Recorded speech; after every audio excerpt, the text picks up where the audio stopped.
Good afternoon. मेरी आवाज़ आ रही है आप लोगों को? मेरी आवाज़ आ रही है आप लोगों को? गुड आफ्टरनून, सभी को नमस्कार, शुभ दोपहर, जय हिंद, जय भारत, जय श्री राम, राधे राधे, राम राम।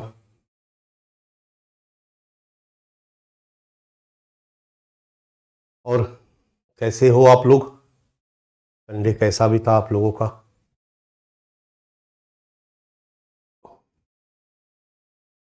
मैंने आज से जो क्लास में शुरू करने जा रहा हूँ आपके सामने स्क्रीन पर है। भारत म्यांमार सीमावर्ती क्षेत्र में सुरक्षा चुनौतियां एवं प्रबंधन, नॉर्थ ईस्ट। और नॉर्थ ईस्ट पर मैंने 4 वीडियो मैंने आपको उपलब्ध कराया है। क्या वो आपको उपलब्ध हुआ है? क्योंकि कल संडे था तो हो सकता है कि नहीं हुआ हो, तो आज हो जाएगा। बट मैं बस जानना चाहता हूं कि आप तक पहुंचा या नहीं पहुंचा। इंस्टीट्यूट की तरफ से 4 वीडियो आपको उपलब्ध कराया गया है। यस, नो, 4 वीडियो आपको उपलब्ध कराया गया है।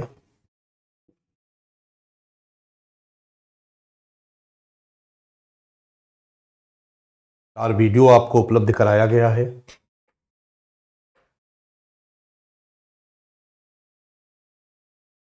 वीडियो के लिए बोलिए, अभी उनसे बात कर लीजिए कब तक हो जाएगा। हमको चीट भेज दीजिएगा, मैं बच्चों को अनाउंस कर दूंगा कि कब तक वो उपलब्ध करा देंगे। ठीक है, आज उपलब्ध हो जाएगा संभवतः, मैं आपको कंफर्म कर देता हूं। उस वीडियो कोर्स में, वीडियो क्लास में मैंने नॉर्थ ईस्ट के बारे में आपका बताया है। नॉर्थ ईस्ट के हर स्टेट का geography, demography, social structure, political system, सब चीज़ों के बारे में थोड़ी थोड़ी मैंने जानकारी प्रदान करने का प्रयास किया है। उस क्लास को कर लेने के बाद, जैसे मणिपुर में अभी संघर्ष चल रहा है कुकी और मेतेई के बीच, उस क्लास को करने के बाद आपका कंसेप्ट बिल्कुल क्लियर हो जाएगा। ये संघर्ष का क्या मतलब है, क्या कारण है, क्यों हो रहा है, आदि आदि। ठीक है, तो मैं उम्मीद करता हूं कि वो क्लास आप लोग कर लेंगे। ठीक है, आपको आज मिल जाएगा क्लास, और वो क्लास आप कर लीजिएगा। और मैं चाहूंगा कि वो क्लास जल्दी से जल्दी आप फिनिश करें, यानी दिन दिन भर मेहनत करें, थोड़ा सा रात को ज़्यादा देर बैठ जाएंगे और उस क्लास को फिनिश कर लेंगे। तब इस क्लास को करने में और मज़ा आएगा, या इस क्लास को मैं पढ़ाऊंगा, मज़ा अभी भी आएगा, लेकिन एक अंडरस्टैंडिंग बनाने में आपको आसानी होगी। तो अगेन सभी को नमस्कार, सभी को वेलकम इस ऑनलाइन प्लेटफॉर्म पर। और मैं अपना क्लास शुरू करने जा रहा हूँ। हम लोग जीएस पेपर 3 में इंटरनल सिक्योरिटी पढ़ रहे हैं, और इंटरनल सिक्योरिटी का एक टॉपिक है भारत के सीमावर्ती क्षेत्रों में सुरक्षा चुनौतियां एवं प्रबंधन। और इसी क्रम में हम भारत पाकिस्तान सीमावर्ती क्षेत्र सुरक्षा चुनौतियां और प्रबंधन खत्म कर चुके हैं। भारत चीन सीमावर्ती क्षेत्र सुरक्षा चुनौतियां और प्रबंधन पढ़ चुके हैं। भारत नेपाल सीमावर्ती क्षेत्र घूम चुके हैं। भारत भूटान सीमावर्ती क्षेत्र घूम चुके हैं। और इसी क्रम में अगली कड़ी के रूप में आज हम भारत म्यांमार सीमावर्ती क्षेत्र में ले आ रहे हैं। यहां पर निश्चित तौर पर सुरक्षा चुनौतियां हैं। जिस तरह से भारत पाकिस्तान सीमा पर ज्यादा चुनौतियां थी, भारत चीन सीमा भी चुनौतियों से परिपूर्ण रहा है। वहां पर कुछ अलग तरह की चुनौतियां हैं, उसके बारे में हम लोगों ने लगभग समझने का प्रयास किया। भारत भूटान और भारत नेपाल सीमा बहुत ज्यादा चैलेंजेस नहीं है, बट भारत म्यांमार सीमा और भारत बांग्लादेश सीमा पर कुछ नए प्रकार की सुरक्षा चुनौतियां उभर कर सामने आई है, तो हम लोग इसको देखने का प्रयास करेंगे। ठीक है, इसलिए आज का टॉपिक हमारा यही है, सीमा सुरक्षा चुनौतियां और प्रबंधन। और इस सीमा सुरक्षा चुनौतियां और प्रबंधन को बताते समय मैं फिर से आपको, क्योंकि म्यांमार सीमा पे है, तो मैं एक बार आपको मैप के माध्यम से नॉर्थ ईस्ट का मैप आपके सामने लेकर के आ रहा हूं। नॉर्थ ईस्ट नहीं, नॉर्थ ईस्ट एशिया का मैप आपके सामने लेकर के आ रहा हूं। और इस नॉर्थ ईस्ट एशिया में अगर आपको दिख रहा होगा, this is India, this is China, right. India का ये जो बीच में येलो वाला भाग है, ये है आपका बांग्लादेश, बी बांग्लादेश। ये है आपका नेपाल लिखा हुआ है, नेपाल। ये है आपका भूटान, BH, भूटान है। और ये चिकन नेक है जो मैंने आपको दिखाया था, ये पश्चिम बंगाल का एरिया है। पश्चिम बंगाल से इसमें घुस करके आप असम में घुस जाते हैं, यहीं पर आपकी एंट्री असम में होती है बच्चा, ठीक है। ये असम में आपकी एंट्री यहां पर होती है, यहां तक पश्चिम बंगाल है। और ये जो है इसके ऊपर वाला ये जो छोटा सा, ये सिक्किम है, अगर आपको मैप ध्यान में होगा तो। और ये नॉर्थ ईस्ट में जब आप एंट्री करते हो तो नॉर्थ ईस्ट में ये आपका मेघालय हो जाता है, ये आपका अरुणाचल प्रदेश हो जाता है, ध्यान में है, ये आपका असम हो जाता है, ये आपका त्रिपुरा हो जाता है, ये आपका मिजोरम हो जाता है, ये आपका मणिपुर हो जाता है, ये आपका नागालैंड हो जाता है, ये असम का एरिया हो जाता है। तो ये आपका असम हो गया, यहां के बाद असम, अरुणाचल प्रदेश, नागालैंड, मणिपुर, मिजोरम, त्रिपुरा, ये सब पूरा का पूरा इलाका जो असम का है ये बांग्लादेश है। और यहीं पर यह एक कंट्री आपको दिखाई दे रही है, ये है म्यांमार। म्यांमार, इसको बर्मा के नाम से पहले जाना जाता था, बाद में यहाँ की सैनिक सरकार ने इसका नामकरण कर दिया म्यांमार। म्यांमार के मैप को आप देख रहे होंगे, म्यांमार एकदम नीचे तक चला आता है।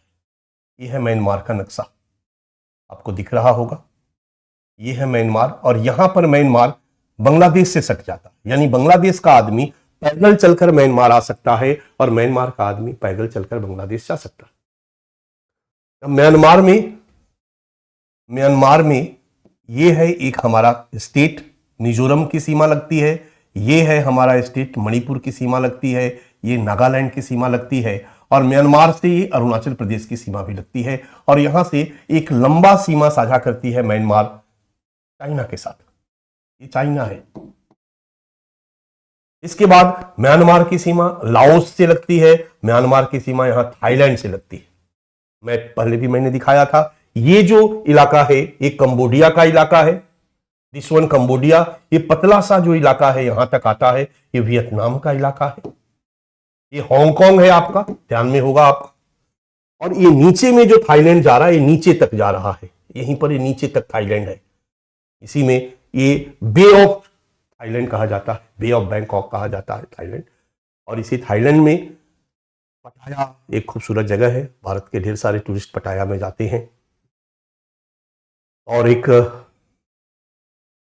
बट यहां पर थाईलैंड से मिलती जुलती सीमा म्यांमार की यहां पतली सी आती है, ये है आपका म्यांमार। मोटे तौर पर मैं म्यांमार की सीमा से परिचय करा चुका हूं, और मोटे तौर पर नॉर्थ ईस्ट से परिचय मैं आपका करा चुका हूं जो म्यांमार की सीमा से लगती है, ठीक है।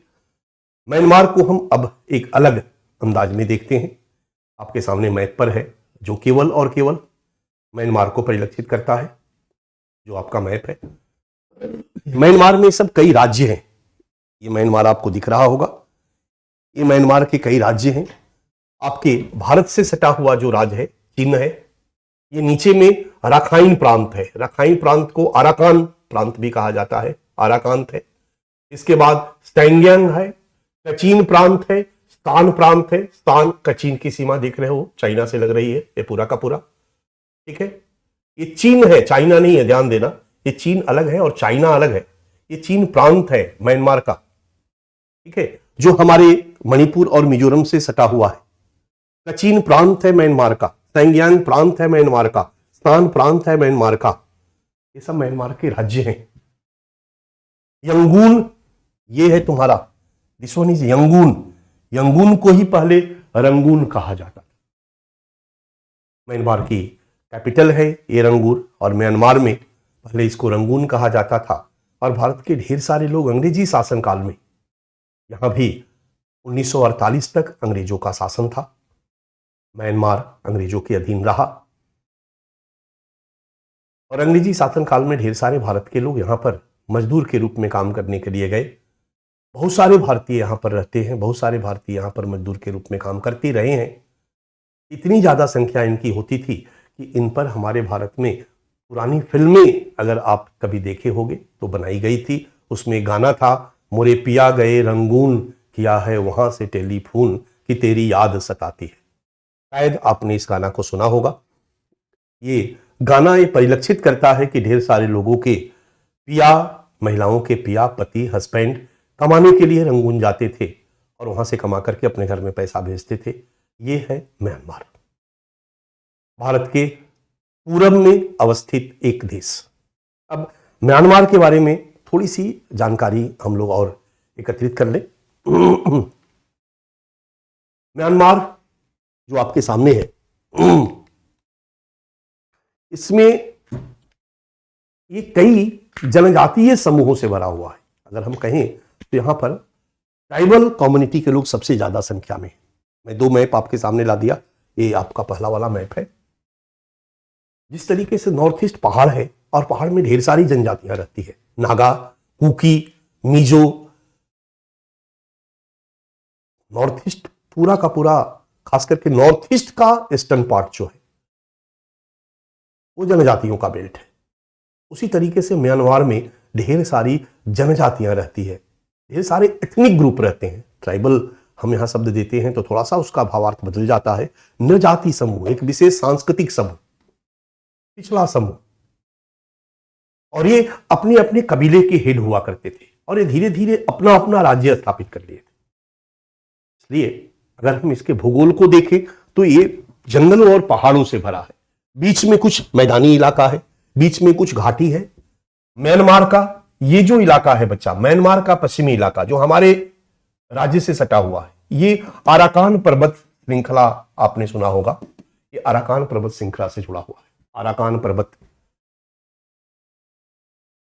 पर्वत का एक भाग हमारा नागालैंड में पड़ता है, अरुणाचल प्रदेश में पड़ता है। उसी पर्वत श्रृंखला का पार्ट नागालैंड में नागा जनजातियां रहती है, अरुणाचल प्रदेश में भी उस पार्ट में नागा जनजातियों का वास है, रहते हैं लोग। मणिपुर में नागा कुकी दोनों रहते हैं। ये सब पहाड़ी इलाका है। मिजोरम में मिजो जनजाति रहती है। तो अराकान पर्वत जो है वो आधा से अधिक पर्वत म्यांमार में है और आधा से अधिक कम पर्वत का जो भाग है वो इंडिया में है। और यह जो इलाका है इसमें ढेर सारे जनजातीय समूह या एथनिक ग्रुप, इंडिया के भी इलाके में चले जाओगे, ये निवास करते हैं। इसके अलावा भी म्यांमार में ढेर सारे अन्य क्षेत्रों में भी, यहां पर भी कई छोटे छोटे जनजातीय या एथनिक ग्रुप है, निर्जातियां जो रहती है। अंग्रेजों के पहले ये सब अलग अलग शासक थे, यानी ढेर सारे निर्जातीय समूहों में बटा हुआ था और ये सब समूह जो थे वो सशस्त्र दस्ते के पूरा एक राज्य स्थापित किए हुए। इसके बाद फिर कई इसी में बड़े राजा कुछ बन गए, कुछ लोगों को हरा करके, और फिर कालांतर में ये अंग्रेजी शासन के अधीन आया। और फिर जब अंग्रेजी शासन के अधीन आया 1947 में, जब देश आजाद हुआ, तो अंग्रेजों ने म्यांमार को अलग देश के रूप में आजादी देने का निर्णय लिया और 1948 में इन 1948 म्यांमार आजाद हो गया। इन 1948 म्यांमार को आजादी मिली बच्चा।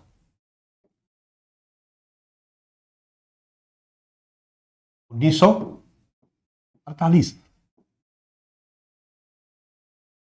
1948 से लेकर 48 में म्यांमार आजाद हो गया। 48 से लेकर के 61-62 तक म्यांमार में चुनी हुई सरकार, डेमोक्रेटिक गवर्नमेंट रही। लेकिन फिर 62 में तख्ता पलट हुआ। यहां के सैनिकों ने, जो सेना थी, उसने तख्ता पलट कर दिया और सत्ता पर कब्जा कर लिया। जब तक चुनी हुई सरकार थी तब तक भी म्यांमार के सामने ढेर सारी चुनौती थी, क्योंकि पूरे म्यांमार के अधीन यहां जो अलग अलग एथनिक ग्रुप है, ये अपना सशस्त्र दस्ता बनाकर इनके साथ लड़ रहे थे और ये अपनी आजादी की बात कर रहे थे। के कंटेस्ट में भी हम लोगों ने देखा, हरि सिंह ने कहा कि हम आजाद रहेंगे, भारत में शामिल नहीं होंगे। उसी तरह से हमारे नॉर्थ ईस्ट के कई लोगों ने अपनी आजादी को बनाए रखना चाहा। म्यांमार के भी कई एथनिक ग्रुप ने कहा कि भाई हम आजाद देश रहेंगे, हम किसी के अधीन नहीं रहेंगे। बट म्यांमार सरकार को सेना की मदद से इनको अपने में शामिल करने के लिए काफी मशक्कत करना पड़ रहा था और ये सभी एथनिक ग्रुप अपना सशस्त्र दस्ता बनाकर अपना सेना बना ली, अपनी सरकार बना ली और म्यांमार के अंतर्गत अपना आजादी की घोषणा कर दिए। और जो भी सरकार की सेना थी उनके साथ संघर्ष चलता रहता था। एक लंबे समय से सरकार के साथ लड़ाई झगड़ा, सरकार की सेनाओं के साथ ये चलता रहा। ये म्यांमार की विशेषता रही। इधर 62 में जब सेना ने तख्ता पलट कर दिया, लोकतंत्र के प्रति, लोकतांत्रिक सरकार के प्रति एथनिक ग्रुप के मन में थोड़ा सा पॉजिटिव भाव हो भी सकता है, क्योंकि जब डेमोक्रेटिक गवर्नमेंट होगी तो हर क्षेत्र से प्रतिनिधि चुने जाएंगे, तो हर एथनिक ग्रुप में से प्रतिनिधि चुने जाएंगे और वो प्रतिनिधि म्यांमार में सत्ता में रहेंगे, तो उस पर भरोसा होगा। लेकिन जब 62 में वहां की सेना ने सत्ता पर कब्जा कर लिया, तख्ता पलट कर दिया, सैन्य शासन स्थापित किया। यहां सैन्य शासन को जुंटा कहा जाता है। सैन्य शासन को यहां जुंटा कहा जाता है। जुंटा का शासन हो गया, और ये जुंटा का शासन लंबे समय तक रहा, 2008 तक रहा। 1962 टू 2008 सैन्य शासन के अधीन रहा म्यांमार। धीरे धीरे 90 के दशक तक आते आते 88 से ही 88 से ही, मैं ज्यादा यहां गहराई में नहीं जाऊंगा, बट मोटे तौर पर अंग्रेजों के पहले ढेर सारे एथनिक ग्रुप के रूप में बटे हुए, कुछ उसमें से अपना शासन स्थापित करने में सफल रहे, लेकिन एथनिक ग्रुप स्वायत्त बने रहे। अंग्रेजी शासनकाल में पूरा इलाका अंग्रेजों के अधीन आया, बट यहां पर भी एथनिक ग्रुप अपना अस्तित्व बनाए रखे। 48 में आजाद हुआ, 62 तक डेमोक्रेटिक कंट्री के रूप में रहा, 62 में तख्ता पलट हुआ और यहां पर सेना काबिज हुई, जुंटा काबिज हो गई। फिर 88, 89, 90 के बाद यहां के लोगों ने भी डेमोक्रेसी की मांग करनी शुरू की। जब म्यांमार अंग्रेजों से आजादी की लड़ाई लड़ रहा था, हमारे यहां भी भारत में अंग्रेजों से आजादी की लड़ाई लड़ी गई, 47 में हमारे देश को आजादी मिली। म्यांमार के भी कुछ लोग अंग्रेजों से आजादी की लड़ाई लड़ रहे थे, मांग कर रहे थे। म्यांमार ने 48 में म्यांमार को आजाद कर दिया, अंग्रेजों ने 48 में म्यांमार को आजाद किया। तो वहां पर एक प्रमुख नेता थे आंग सान, इनका नाम आपने शायद नहीं सुना होगा, आंग सान।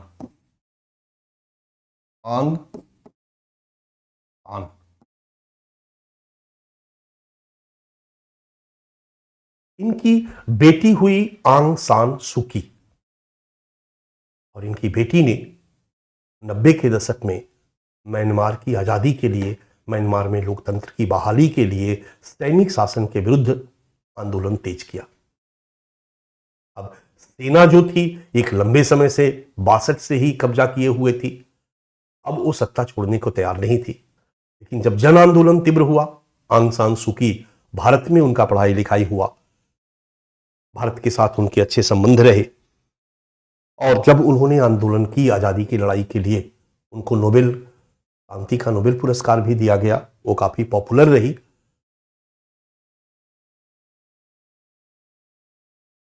सेना ने एक प्लान किया, उनको लगा कि अब पूरी जनता सूकी के नेतृत्व में आगे आ चुकी है, बने रहना कठिन है, इसलिए 2008 में म्यांमार की सेना ने एक नया संविधान बनाया।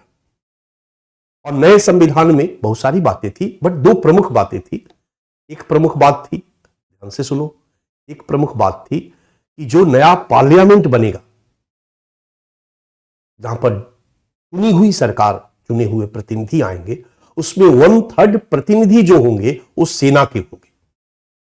बड़ा क्लियर है कि सेना जो है वो अपना आधिपत्य छोड़ना नहीं चाहती थी, सेना के होंगे। और दूसरा, आंग सान सूकी, आंग सान की पुत्री, जो कि एक प्रमुख नेता के रूप में उभरी थी, वो किसी महत्वपूर्ण पद पर आसीन नहीं होगी। अब नेशनल लीग फॉर डेमोक्रेसी, आंग सान सूकी की पॉलिटिकल पार्टी का नाम था, जो डेमोक्रेसी के लिए लड़ रही थी, नेशनल लीग फॉर डेमोक्रेसी। इसने चुनाव लड़ा, चुनाव में विजयी हुई। 2008 में जब डेमोक्रेसी यहां पर बहाल हुई संविधान के बाद, 2009 में,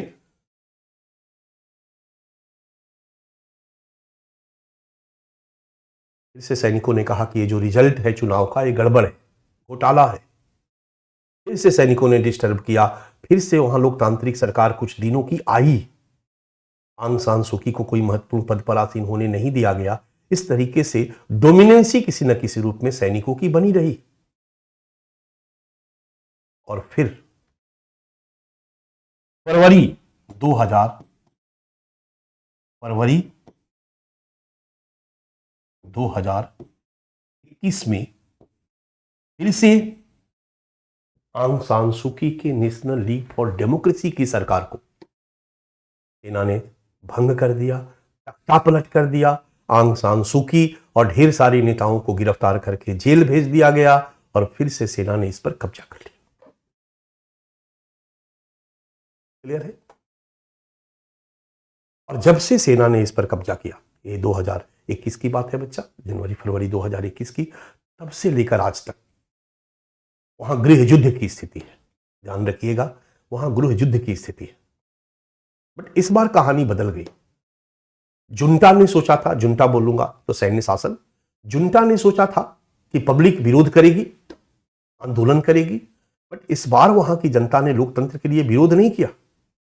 इस बार वहां की जनता ने लोकतंत्र के लिए विरोध न करके भूमिगत सरकार अपनी बना ली, पैरेलल अपनी सेना खड़ी कर दी, सशस्त्र दस्ता तैयार कर लिया और जुंटा के सैनिकों से युद्ध लड़ना शुरू कर दिया। यानी अब सशस्त्र युद्ध शुरू हो गया एक लोकतंत्र समर्थक लोगों की, इन्होंने एक अपना अलग से लोकतांत्रिक सरकार बनाकर सेना बना ली और जुंटा से यानी सैन्य शासन से, शासकों से युद्ध करना शुरू कर दिया। अब इनके साथ सपोर्ट में कौन खड़ा रहेगा भाई? तो ध्यान देना बच्चा, जब तक वहां पर सैन्य शासन था, जुंटा का शासन था, ये जुंटा और ये जितने भी छोटे छोटे एथनिक ग्रुप हैं, खास करके अराकान पर्वत पर ढेर सारे एथनिक ग्रुप थे, नागा होगा सब इधर भी रहते हैं। चीन एक ग्रुप है, रखाइन जो प्रांत है ये ग्रुप, कचिन, ये सब के सब यहां साल में कई ग्रुप रहते हैं। सब लोग अपने हथियारबंद दस्ता के साथ म्यांमार की सेना के साथ लड़ते रहे। म्यांमार की सेना इनको किसी न किसी रूप में दबाने का प्रयास करती रही। म्यांमार की सेना इन क्षेत्रों को, कुछ कुछ क्षेत्रों को स्वायत्त क्षेत्र के रूप में घोषित कर दिया था, बट ये म्यांमार की सेना से नाराज थे। और जैसे ही डेमोक्रेटिक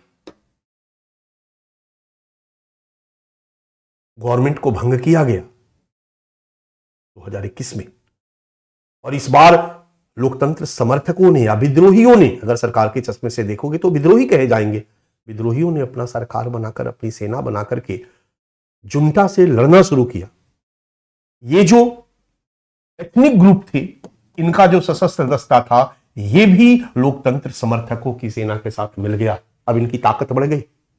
एक जुंटा विरोधी लोकतंत्र समर्थक और दूसरा उनके सहयोग देने के लिए ढेर सारे एथनिक ग्रुप अपने सशस्त्र बल के साथ और जुंटा के साथ संघर्ष करना शुरू किए और अलग अलग इलाके पर कब्जा करना शुरू किए। पाकिस्तान के कई इलाके, हाल ही में अभी 2024 में एक इलाका कब्जा किया गया, मैं दिखाऊंगा आगे। इस इलाके में अराकान आर्मी ने, ये अराकान आर्मी यहां पर है रखाइन प्रांत में, अराकान आर्मी ने यहां पर एक बहुत महत्वपूर्ण शहर पर कब्जा कर लिया। अब समझ सकते हो कि यहां पर कब्जा करने का दौर शुरू हो चुका। इन विद्रोहियों को दबाने के लिए जुंटा के सैनिक लगातार हमले कर रहे हैं, हवाई हमले कर रहे हैं।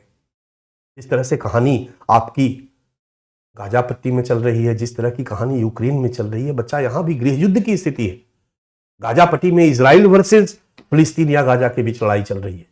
यूक्रेन पर रूस हमला कर रहा है, यहां गृह युद्ध है। और यहां पर विद्रोही गुट प्लस ढेर सारे जो सशस्त्र जातीय समूह है, संगठन है, उनके बीच और जुंटा के बीच लड़ाई चल रही है और स्थिति बहुत बदतर हो चुकी है। अगर हमसे पूछोगे, सरकार से पूछोगे, तो आज के डेट में हमारे लिए, हमारे सीमावर्ती क्षेत्र की सबसे बड़ी सुरक्षा चुनौती यही है, म्यांमार में 2021 के बाद से होने वाला गृह युद्ध। और ये गृह युद्ध, ये सब ढेर सारे एथनिक ग्रुप थे, ये जो फुट रहा है बम, ये सब के सब एथनिक ग्रुप है बच्चा, अलग अलग, और ये अलग अलग अपना अपना शुरू से लड़ते रहे अपने अस्तित्व के लिए। ठीक है, ढेर सारा एथनिक ग्रुप, चूंकि हमारे म्यांमार सीमा पर जो भारत का नागालैंड और म्यांमार का साइड का इलाका है, दोनों पहाड़ है, पूरा का पूरा पहाड़ी इलाका।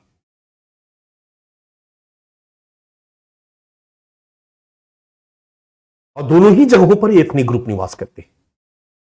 जो 4 क्लास आप पढ़ोगे तो मैं पूरा नागालैंड आपको घुमा दिया हूं, पूरा मणिपुर घुमा दिया हूं। क्योंकि कई तरह के प्रश्न इस क्षेत्र से बनते हैं, यहां की भी एक अंडरस्टैंडिंग अच्छी होनी जरूरी है। ये सारे के सारे आर्म कॉन्फ्लिक्ट जोन है ये 1995 से प्रेजेंट तक आर्म्ड कॉन्फ्लिक्ट जोन्स 96 से प्रेजेंट 95 से, ये बड़ा वाला जो है मेजर कॉन्फ्लिक्ट जोन है, छोटा वाला जो है वो माइनर कॉन्फ्लिक्ट जोन है। ये है बच्चा म्यांमार की कहानी।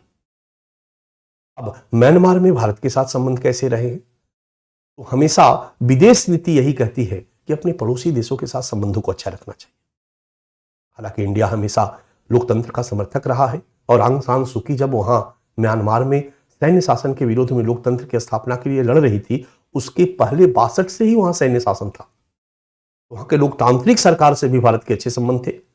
जब वहां पर सैन्य शासन आया तो भारत ने उसमें बहुत ज्यादा इंटरफेयर करने के बजाय वहां पर अच्छे संबंध को बनाए रखने का प्रयास किया। कारण अगर भारत म्यांमार के साथ संबंधों को खराब करता तो चाइना और म्यांमार में अपना वर्चस्व जमा लेता, और म्यांमार में अगर चाइना अपना वर्चस्व जमा लेगा बच्चा, तो निश्चित तौर पर हमारे लिए खतरा उत्पन्न होगी। इसलिए भारत का विदेश नीति यही रहा कि म्यांमार के साथ अपने संबंधों को संतुलित बनाए रखा जाए, चाहे वहां लोकतांत्रिक सरकार हो, चाहे वहां जुंटा की सरकार। और एक लंबे समय तक चूंकि जुंटा की सरकार रही, भारत के संबंध अच्छे बने रहे। भारत ने इस बात के लिए कोई बहुत बड़ा विरोध खड़ा नहीं किया कि भाई वहां लोकतंत्र बहाली हो, लोकतंत्र क्यों नहीं आ रहा, डैश डैश डैश। इसलिए जब 2008 में आंग सान सूकी की सरकार आई तो भारत सरकार ने अपने को तटस्थ बनाए रखने का प्रयास किया, लेकिन भारत सरकार की अपेक्षा थी कि आंग सान सूकी का चूंकि भारत के साथ एक अलग तरह का संबंध रहा है, यहीं पर उनकी शिक्षा दीक्षा हुई, पारिवारिक संबंध है भारत के साथ, इसलिए जब वो सत्ता में आई और लोकतंत्र बहाल हुआ तो उनका संबंध हमारे साथ अच्छा होगा। चूंकि सैन्य शासन था तो हमारे साथ संबंध तटस्थ था, लेकिन सैन्य शासन में चीन के साथ भी संबंध अच्छे थे उनके। आंग सान सूकी जब सत्ता में आई तो पहला विदेश यात्रा उन्होंने चाइना की। ये झटका लगा, हमारे रक्षा विशेषज्ञों ने इस पर काफी आर्टिकल लिखे और उनके रीजनिंग में भी, चूंकि जुंटा यानी सैनिक शासन, सेना और लोकतांत्रिक दोनों मिलकर सरकार चला रहे थे, क्योंकि संविधान 2008 में इस तरह की व्यवस्था कर दी गई थी कि सेना का पकड़ जो है वो सरकार पर से कमजोर नहीं होगा, तो दोनों की मर्जी चलती थी। बट इस पीरियड में चाइना ने भी अपना एक एग्रेसिव अप्रोच रखा हमारे पड़ोस में अपने वर्चस्व को जमाने के लिए, जिस तरह से पाकिस्तान में चाइना कर रहा, भूटान में, नेपाल में, आपको मैंने अच्छा से पिक्चर दिखा दिया। म्यांमार में भी चाइना ने प्रवेश करने का अपना अप्रोच रखा, अपना पकड़ बनाने का अप्रोच रखा। अब म्यांमार में चाइना के दो इंटरेस्ट है, एक इंटरेस्ट अपना बाजार के रूप में इसको इस्तेमाल करना, बट समस्याएं भी है, क्योंकि समस्या जो चीन की सीमा से लगे हुए जो संघर्ष समूह है, एथनिक ग्रुप है, इनके साथ कहीं ना कहीं क्लैश की सिचुएशन बन जाती है चाइना। वहां पर भी कई मुद्दे को लेकर के चीन के साथ रही है, लेकिन चीन के साथ इनकी नजदीकियां लगातार बढ़ती चली गई और ये हमारे लिए एक सुरक्षा चुनौती है, जिस पर हम आगे डिस्कशन करेंगे। बट हल्का सा मैंने म्यांमार की चर्चा आपके सामने कर दी। ये है बच्चा म्यांमार, और आज के डेट में इसकी स्थिति, म्यांमार की भौगोलिक स्थिति, म्यांमार की सामाजिक स्थिति, पूरा का पूरा बौद्ध इलाका है, बौद्ध धर्म के मानने वाले यहां पर लोग हैं, लगभग 90% पॉपुलेशन बौद्ध धर्मावलंबी है, 90% पॉपुलेशन बौद्ध धर्मावलंबी है। ये जो राखाइन प्रांत है ना बच्चा, यहां पर कुछ इस्लाम धर्म के मानने वाले लोग रहते हैं, रोहिंग्या मुस्लिम, नाम आपने सुना होगा, रोहिंग्या मुस्लिम यहीं पर ही रहते हैं, जो बांग्लादेश से सटा हुआ है। कहा जाता है कि बांग्लादेश के ही वो रहने वाले हैं जो वहां पर शिफ्ट कर गए थे या फैल गए थे। बाकी सभी बौद्ध धर्म के मानने वाले लोग हैं। तो इनकी धार्मिक स्थिति, इनकी सामाजिक स्थिति तो ढेर सारे एथनिक ग्रुप के रूप में है। इनकी राजनीतिक कहानी, सब कुछ मैंने आपको बता दी। ये है बच्चा म्यांमार। अब हम भारत म्यांमार सीमावर्ती क्षेत्र के बारे में चर्चा कर रहे हैं। अब भारत म्यांमार सीमावर्ती क्षेत्र की जैसे ही बात आती है, आपके जहन में नॉर्थ ईस्ट झलक जाता है। नॉर्थ ईस्ट, आपके मैप पर मैंने नॉर्थ ईस्ट दिखा रहा हूं, आपके सामने है नॉर्थ ईस्ट। नॉर्थ ईस्ट को सेवन सिस्टर स्टेट कहा जाता है, बट एक स्टेट और है नॉर्थ ईस्ट में, सिक्किम। एक स्टेट और है नॉर्थ ईस्ट में, सिक्किम। नॉर्थ ईस्ट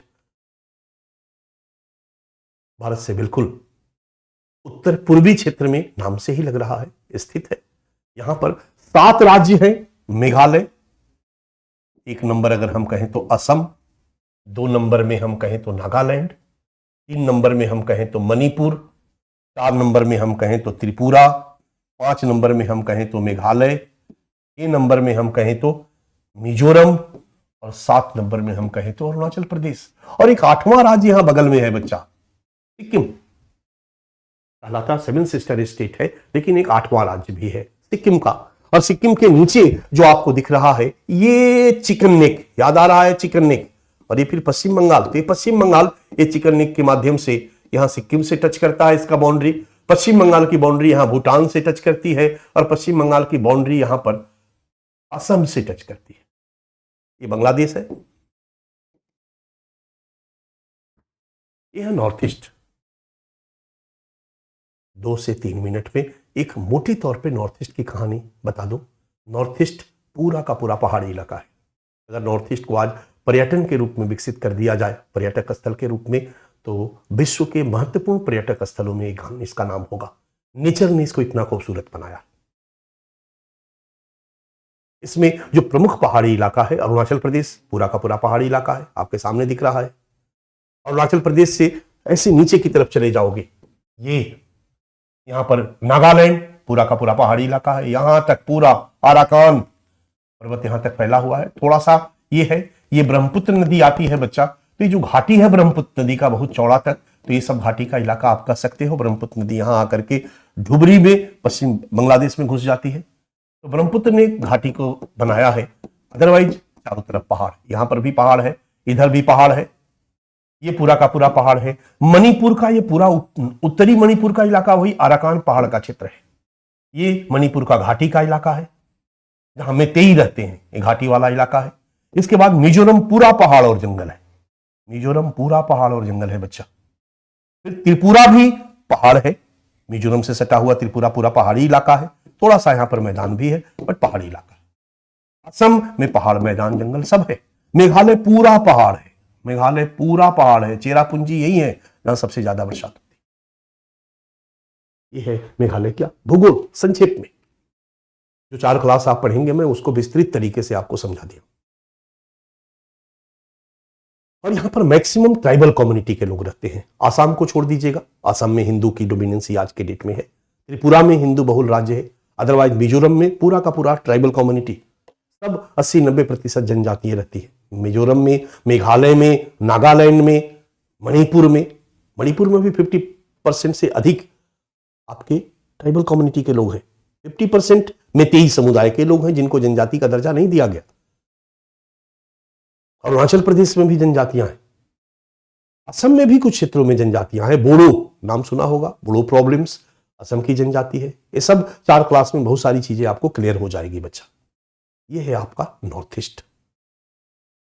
और ये जनजातियां उसी तरह की है, खास करके म्यांमार से लगी हुई जो जनजातियां हैं, इसका कंसेप्शन है कि यहां नागा रहती है। सपोज यहां पर भी तो नागा जनजाति के ढेर सारे लोग इधर भी रहते हैं। इस आराकान पर्वत में जब विभाजन हुआ, सीमा रेखा बनाई गई, तो दोनों कम्युनिटी के लोगों का गांव अगल बगल हो गया। यानी नागालैंड के लोगों की रिश्तेदारी इधर है, म्यांमार में ससुराल है, म्यांमार में मामा गांव है, इंडिया में मामा गांव है, मणिपुर में कुकियों का, इसी तरीके से मिजोरम में मिजो लोगों का, मिजो लोग। और चीन मैंने कहा ना CHIN, चीन राज्य मैंने एक दिखाया था आपको, नहीं चीन जो मिजोरम से लगा हुआ है। मिजो जनजाति जो मिजोरम की जनजाति है, और चीन जो नागालैंड की चीन प्रांत की जनजाति है, दोनों आपस में भाई मानते हैं। और उनका मानना है कि हम लोगों के जो पूर्वज हैं वो एक ही थे। भारत और नागालैंड के बीच जो बाउंड्री है बच्चा, ये जो बाउंड्री है भारत और नागालैंड के बीच, ये बाउंड्री जो सीमा रेखा है, एक गांव से गुजरती है। नागा समुदाय का एक गांव है और उस गांव के बीचों बीच ये सीमा रेखा गुजरती है। बीचों बीच गांव के मुखिया का घर है मुखिया के घर का आंगन जो है, आंगन में किचन जो है वो इंडिया में है, और मुखिया के घर का बाथरूम जो है, वॉशरूम, वो म्यांमार में है। कहावत है, इंडिया में खाता है और म्यांमार में टॉयलेट जाता है। यहां का ऐसा भौगोलिक बनावट है, यानी हमारी सीमा जो है वो पहाड़ों पे ऐसे ही मान ली गई है, कोई बाड़बंदी नहीं है। एक लंबे समय तक कोई बाड़बंदी नहीं रही, और इधर से उधर आना जाना उनका एक स्वाभाविक काम रहा। हो चुकी रिश्तेदारी है, मान लिया गया हम इंडिया में हैं, वो म्यांमार में है। और ये म्यांमार के भी इधर के जो लोग हैं ये एथनिक ग्रुप के रूप में है, और ये अपना सशस्त्र दस्ता बना करके अपने लिए लड़ाई लड़ रहे हैं। किससे? म्यांमार की सेना से। ये सारे के सारे भरे पड़े हैं, तो इनका संघर्ष म्यांमार की सेना से असर तो इधर पड़ेगा ना बच्चा, इंडिया पर। क्योंकि म्यांमार के साथ हमारे संबंध अच्छे रहे हैं, और म्यांमार सीमा पर नागालैंड में, मणिपुर में, मिजोरम में जो रहने वाली जनजातियां हैं, ट्राइबल कम्युनिटी के लोग हैं, उनकी रिश्तेदारी नातेदारी म्यांमार में है। इसलिए हमने एक व्यवस्था दी कि भारत के लोग म्यांमार में और म्यांमार के लोग भारत में, खास करके भारत म्यांमार सीमा पर 4 राज्यों में, अरुणाचल प्रदेश में, नागालैंड में, मणिपुर में और मिजोरम में, बिना किसी वीजा के जा सकते। बाद में उसकी सीमा हमने निर्धारित कर दी 16 किलोमीटर। 16 किलोमीटर तक बिना वीजा के एक दूसरे राज्य में जा सकते हैं, एंट्री कर सकते हैं। इसके लिए कोई वीजा की जरूरत नहीं है। हमने ढेर सारे बाजार वहां लगवाए हैं, दोनों समुदाय के, दोनों देश के लोग जाकर के वहां पर बाजार करते हैं, आदि आदि ये सुविधा हमने दे रखी है। ये है हमारे सीमावर्ती क्षेत्र की कहानी। अब नॉर्थ ईस्ट, जो मैंने कहा कि पूरा का पूरा ट्राइबल कम्युनिटी का इलाका रहा है, अंग्रेजी शासन जब था भारत पर तो इसको असम प्रोविंस के नाम से जाना जाता था। पूरा का पूरा असम प्रोविंस था, AP असम प्रोविंस के अधीन था।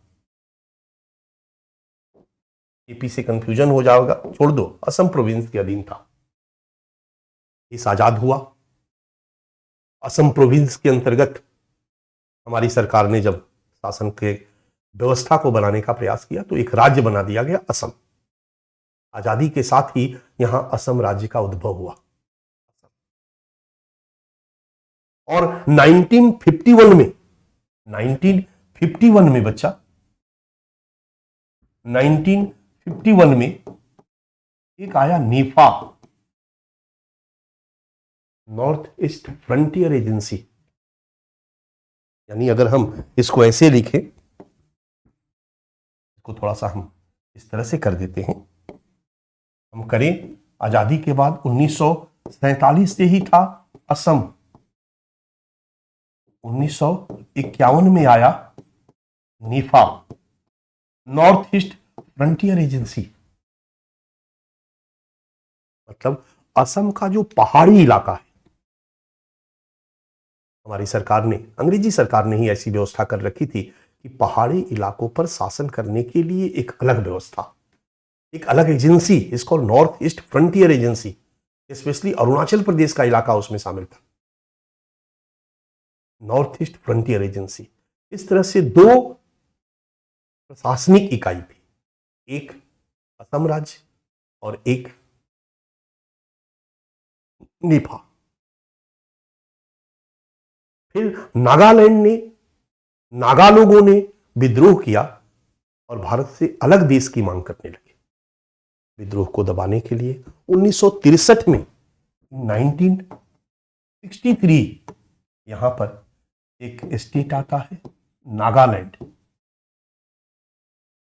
2 राज्य हो गया, असम राज्य और नागालैंड 63 में, और एक नॉर्थ ईस्ट फ्रंटियर एजेंसी नेफा, पहाड़ी इलाकों पर प्रशासन के लिए।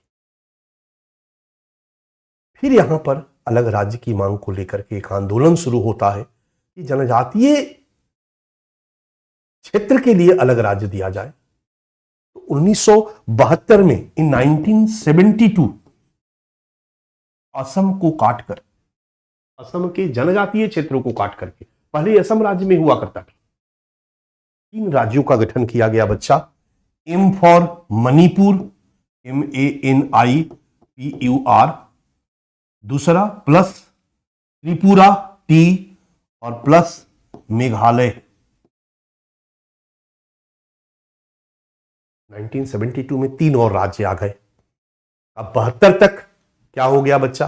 72 तक एक राज्य असम, एक राज्य नागालैंड, मणिपुर, त्रिपुरा, मेघालय। 1972 में नॉर्थ ईस्ट में 5 राज्य हो गए और नेपा का नाम बदल दिया गया अरुणाचल प्रदेश, और इसको यूनियन टेरिटरी के रूप में मान्यता दे दी गई, राइट। और इधर मिजोरम को भी यूनियन टेरिटरी के रूप में मान्यता दे दी गई। 1972 में हमारा सिनेरियो क्या था नॉर्थ ईस्ट का? 5 राज्य असम, नागालैंड, मणिपुर, मेघालय, त्रिपुरा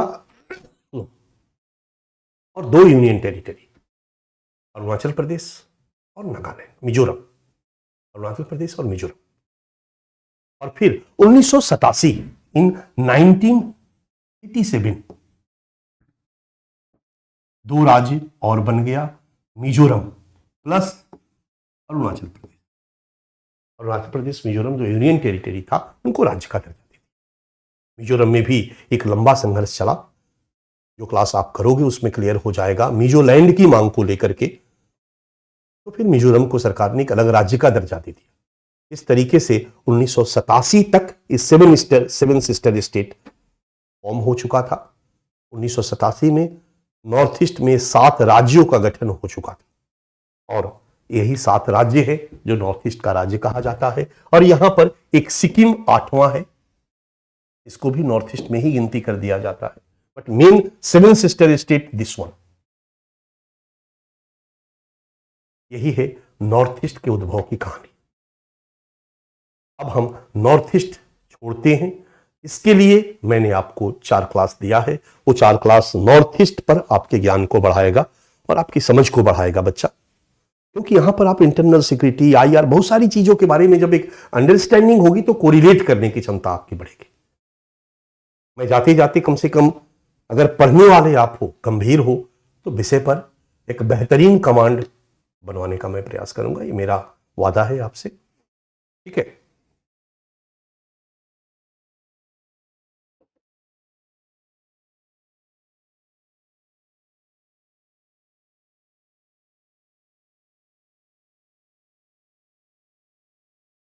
वीडियो को थोड़ा सा अभी मैसेज आया है, एडिट किया जा रहा है, तो आज रात तक आपका एक वीडियो कम से कम अपलोड हो जाएगा।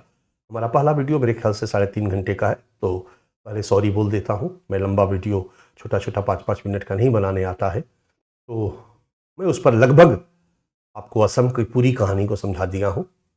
उसको आप देखेंगे। फिर अगला वीडियो में हमारा नागालैंड और मणिपुर है, फिर मिजोरम है थोड़ा सा, फिर तीसरे में आपका मिजोरम, मेघालय है, लास्ट में त्रिपुरा और अरुणाचल प्रदेश है। 4 वीडियो क्लास में मैंने नॉर्थ ईस्ट को पूरा का पूरा कवर कर दिया, ठीक है।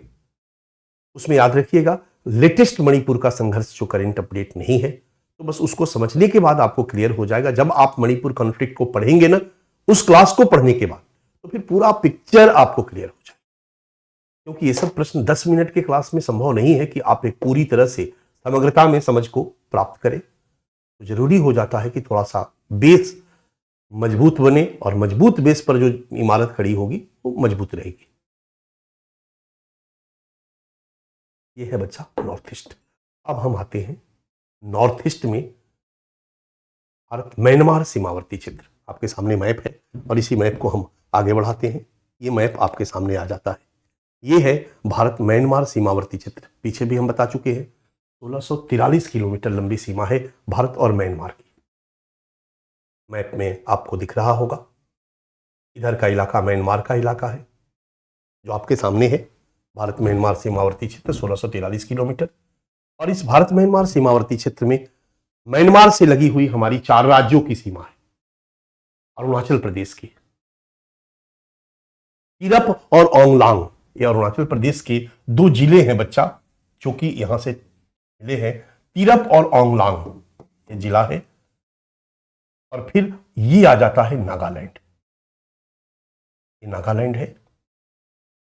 ये पूरा का पूरा नागा कम्युनिटी यहां रहती है और इसके ढेर सारे लोग इधर भी रहते हैं। नागा कम्युनिटी के ढेर सारे लोग इधर भी रहते हैं। ये भी तिरप आंगलांग में नागा कम्युनिटी के ही लोग रहते हैं और ढेर सारे लोग इनके इधर भी रहते हैं। ये है आपका बच्चा मणिपुर, ठीक नागालैंड के नीचे। मणिपुर में मुख्य रूप से नॉर्थ मणिपुर है, तो वहां पर नागा कम्युनिटी के लोग रहेंगे ही रहेंगे। नागा एक ट्राइबल कम्युनिटी है, नागा एक एथनिक ग्रुप है और नागा में भी कई कैटेगरी है, अंगमी नागा, सेमा नागा, रिंगमा नागा, कोन्याक नागा, इसमें भी कई सब ग्रुप है। और बच्चा ये सारे ग्रुप एक दूसरे से लड़ते रहते हैं। नॉर्थ ईस्ट की नहीं, दुनिया की खतरनाक जनजातियों में नागा जनजाति का नाम लिया जाता है। 90 के दशक में यूपीएससी ने एक प्रश्न पूछा था, पीटी में क्वेश्चन, कि नरमुंड काटने की प्रथा किस जनजातियों में है? नागा जनजाति में है सिर काटने की, नरमुंड काटने की प्रथा। नागा जनजाति के लोग पहले अपने गले में माला लगाते थे और माला में खोपड़ी की छोटी छोटी सिंबॉलिक बना के लगाते थे। अगर 10 खोपड़ी लटक रही है मतलब इस आदमी ने 10 लोगों का सिर काटा, 20 लटक रही है मतलब इस आदमी ने 20 लोगों का सिर काटा। ये नरमुंड काटने की प्रथा नागा लोगों में रही है। नागा पहाड़ी जनजाति, खूंखार जनजाति, और ये सब अलग अलग कबीले हैं, इनकी अलग अलग सब एथनिक ग्रुप है। अंगमी नागा अलग है, रेंगमा नागा अलग है, और सब कबीले एक दूसरे से लड़ते रहते हैं। एक कबीले के लोग दूसरे कबीले में जाएंगे और जब वहां के कबीले के दुश्मन कबीले से अगर कोई सिर काट कर ले आएगा तो उसके अपने कबीले में काफी सम्मान दिया जाएगा, स्वागत किया जाएगा कि दुश्मन कबीले से सिर काट के लाया है और उसके माला में एक खोपड़ी बढ़ जाएगी। ये है नागा जनजाति। हमारी भारतीय सेना में नागा रेजिमेंट एक खतरनाक रेजिमेंट के रूप में जाना जाता है और इसी नागा रेजिमेंट को जब हम लोगों ने तैनात किया था वामपंथी उग्रवाद से निपटने के लिए, छत्तीसगढ़ में बच्चा हंगामा मच गया था, क्योंकि ये जंगलों पहाड़ों में ही लड़ने वाले रेजिमेंट है, उनका घर ही वहीं पर है, एक्सपर्ट होते हैं पहाड़ी इलाकों में लड़ने के हमारे भारतीय सेना के नागा रेजिमेंट। क्लियर है?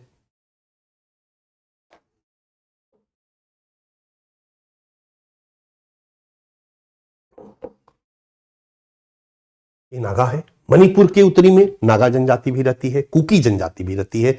मणिपुर में कुकी एक जनजाति है, तो नागा और कुकी इस इलाके में रहते हैं। यहाँ घाटी का इलाका है मणिपुर का, और यहाँ पर मैदानी इलाका कह सकते हो घाटी में। ये पूरा का पूरा अराकान पहाड़ है, यहाँ से सीधे नीचे घाटी है, और घाटी में मितेई नाम का एक कम्युनिटी रहता है जो हिंदू है, जो ट्राइबल कम्युनिटी नहीं है, और ये अपने को एसटी में शामिल करने के लिए लंबे समय से लड़ाई लड़ रहा है। इसलिए यहां पर जो प्रतिस्पर्धा है वो कुकी और मेतेई में है, और हाल में मणिपुर में जो संघर्ष चल रहा है बच्चा, इसी कुकी और मेतेई के बीच चल रहा है। यहां पर अभी संघर्ष की बात हम नहीं कर रहे हैं। इसके बाद यहां पर आ जाती है एक और राज्य, मिजोरम। मिजोरम, यहां मिजो जनजाति रहती है और ये बॉर्डर भी हमारे म्यांमार से लगी हुई है। मिजोरम, मिजो जनजाति। मिजो जनजाति एक लंबे समय से, मिजोरम पूरा का पूरा पहाड़ है, और मिजो जनजाति के भी कई भाग जो हैं वो आपके म्यांमार में रहते हैं। म्यांमार का जो चीन प्रांत है, रखाइन प्रांत के ठीक ऊपर, रखाइन में, रखाइन को अराकान भी कहा जाता है, ध्यान देना, उसके ठीक ऊपर चीन, CHIN,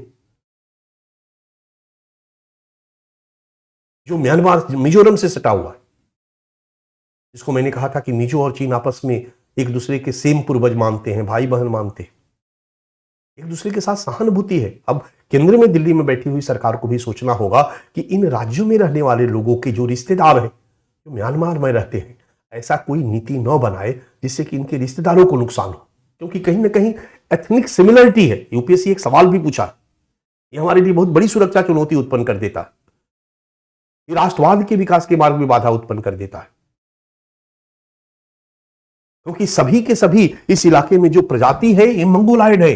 ये नाटा नाटा चपटा चपटा, नाटा नाटा चपटा चपटा, म्यांमार में भी मंगोलाइड प्रजाति के ही सब ग्रुप से, चाइना भी वही है, मंगोलिया भी वही है, नेपाल भी वही है। सबको देखने से एक जैसा लगता है, पर थोड़ा थोड़ा डिफरेंस सब में होता है। इसको रेस की समझ है, वो देख के बता देगा कि ये अरुणाचल प्रदेश का है या नागालैंड का है या असम का है।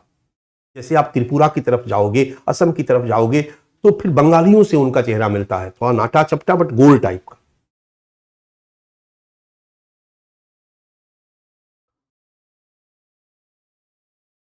मिजोरम में भी पूरा पहाड़ और मिजो जनजाति के लोग।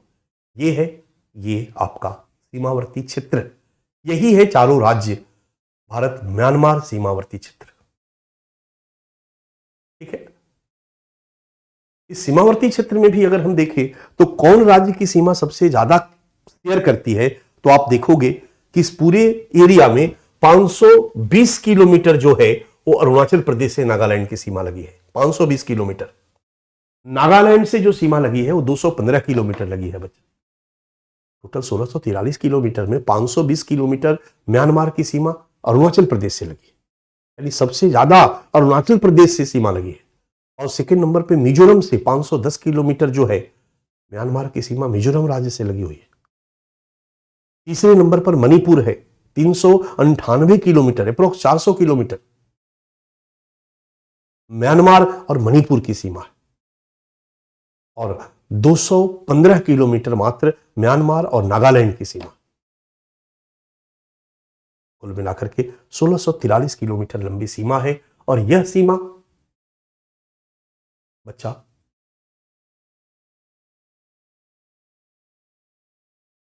कोई बाड़बंदी नहीं, पहाड़ है, इसलिए आसानी से इधर से उधर आ जा सकते हैं लोग। छिद्रिल सीमा।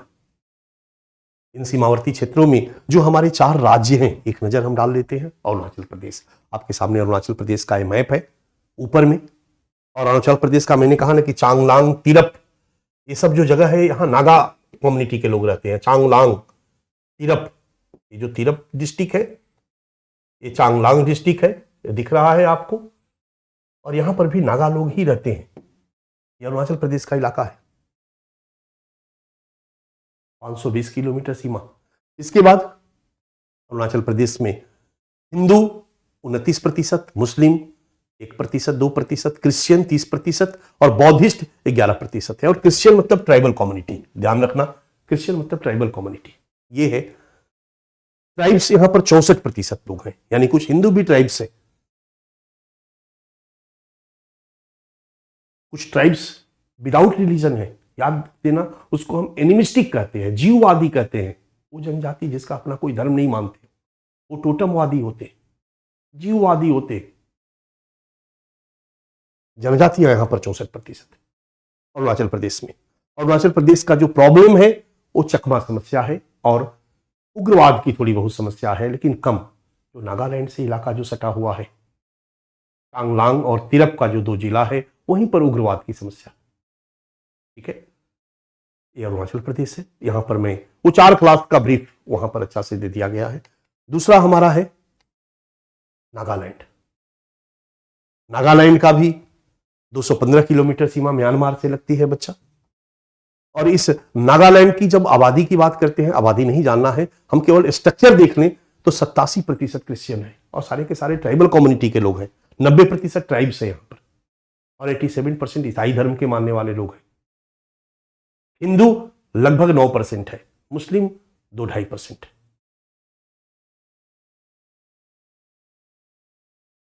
यहां पर जो समस्या है, सबसे ज्यादा समस्या नॉर्थ ईस्ट का सबसे उग्रवाद ग्रसित क्षेत्र यही रहा। निर्जातीय संघर्ष, आपस में लड़ाई, अलगाववाद, भारत से अलग देश की मांग के लिए इन्होंने, ग्रेटर नागालैंड की मांग के लिए इन्होंने लंबे समय तक आंदोलन किया।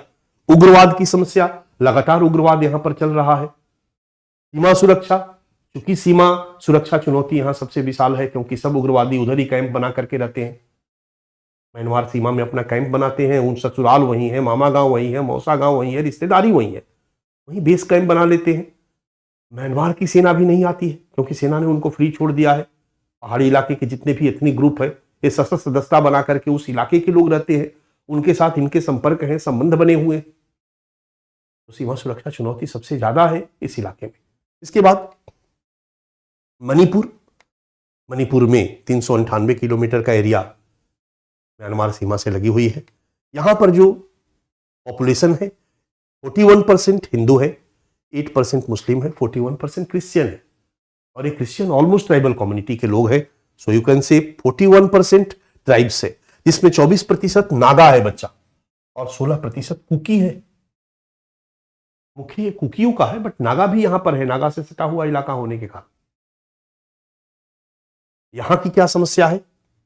यहां उग्रवाद की समस्या है, पूरा मणिपुर में उग्रवाद है। हमारी सरकार इन उग्रवाद को दबाने का पूरा प्रयास कर रही है। ये सुरक्षा चुनौती ही है सीमावर्ती क्षेत्रों में। हमारा टॉपिक है ना, सीमावर्ती क्षेत्रों में सुरक्षा चुनौती।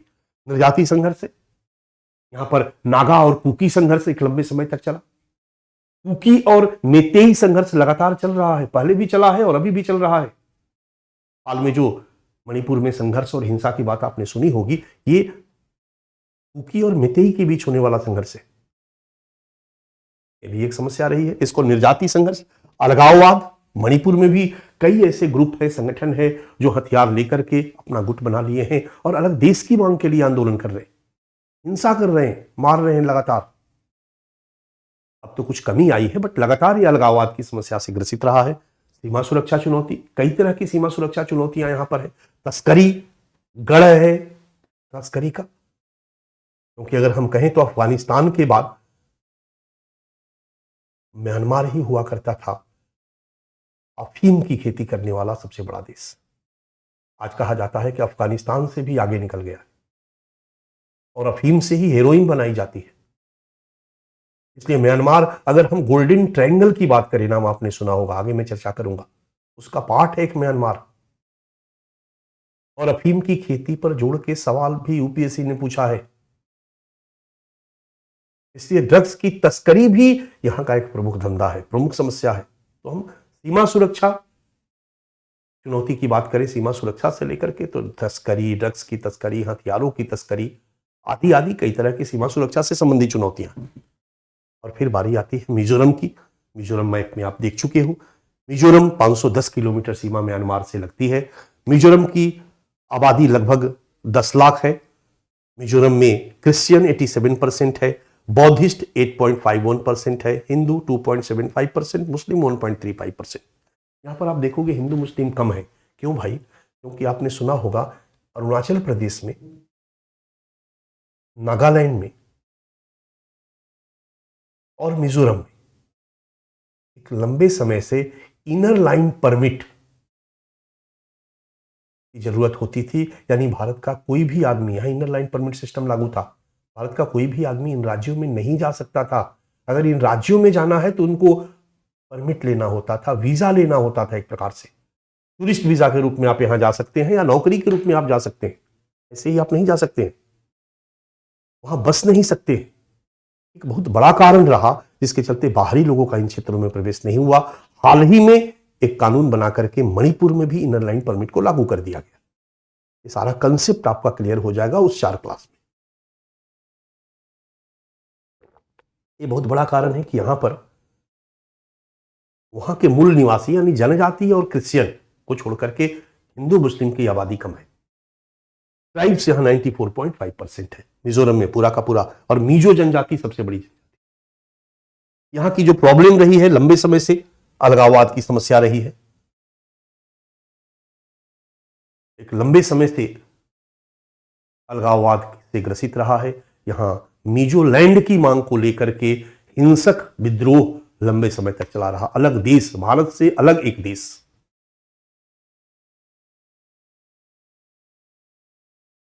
ठीक है, उग्रवाद बाद में भी चला, निर्जाति संघर्ष, आपस में भी थोड़ा बहुत एथनिक ग्रुप लड़ते रहते हैं। ब्रू समस्या एक हाल में समस्या उभर कर सामने आई है। ब्रू कम्युनिटी के लोग जो बांग्लादेश से भाग करके गए, ठीक है, ब्रू समस्या नहीं, जो त्रिपुरा से जिनको बसाया गया, ये ब्रू समस्या है।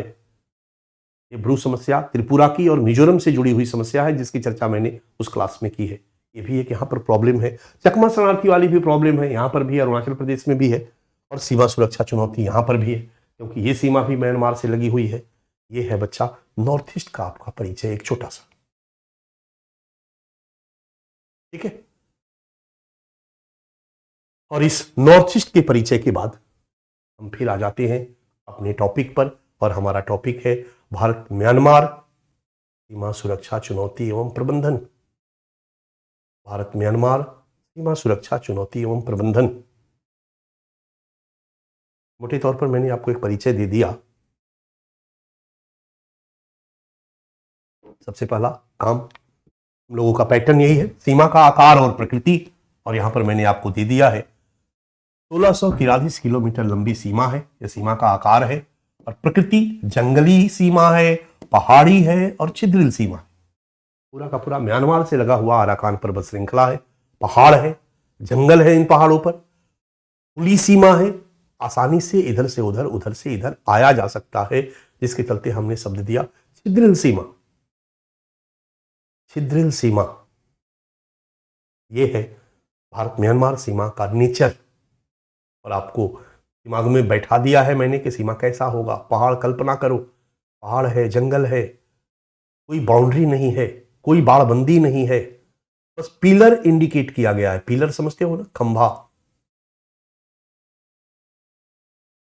और भी पिलर दूर दूर तक 4-5 किलोमीटर पे एक पिलर डाल दिया।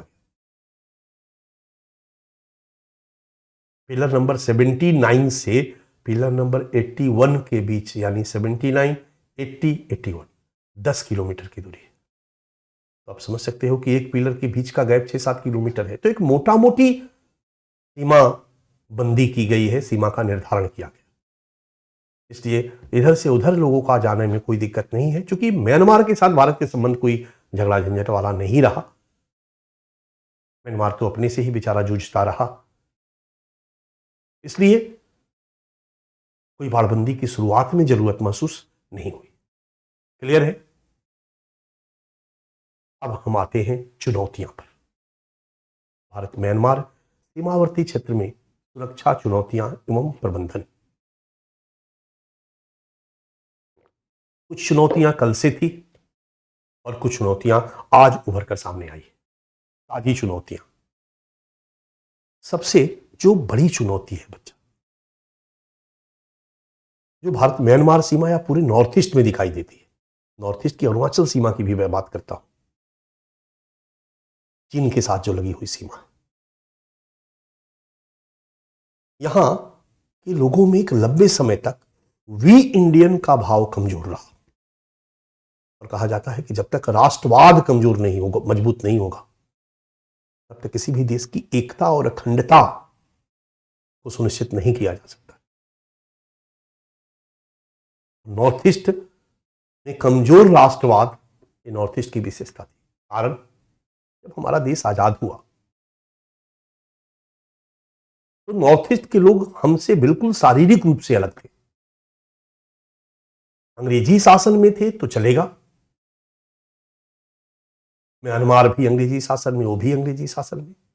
भारत और म्यांमार के बीच जब सीमांकन किया गया तो प्रजातीय आधार को आधार नहीं बनाया गया और सीधे एक सीमांकन कर दिया गया। जब सीमांकन किया गया तो बहुत सारे पहाड़ी क्षेत्र के लोग जो शारीरिक रूप से, सांस्कृतिक रूप से म्यांमार में रहने वाले लोगों के नजदीक थे, प्रजातीय रूप से मंगोलाइड के थे, म्यांमारी लोगों के साथ थे, चाइनीज लोगों के साथ थे, अचानक उसमें भारत के साथ उनको शामिल कर दिया गया। और जैसे ही नॉर्थ ईस्ट को छोड़कर के यूपी बिहार चले आते हो बच्चा, महाराष्ट्र गुजरात में घूमते हो, तो भारत के लोगों का नाक, नक्श, बनावट बिल्कुल अलग है, रेस अलग है।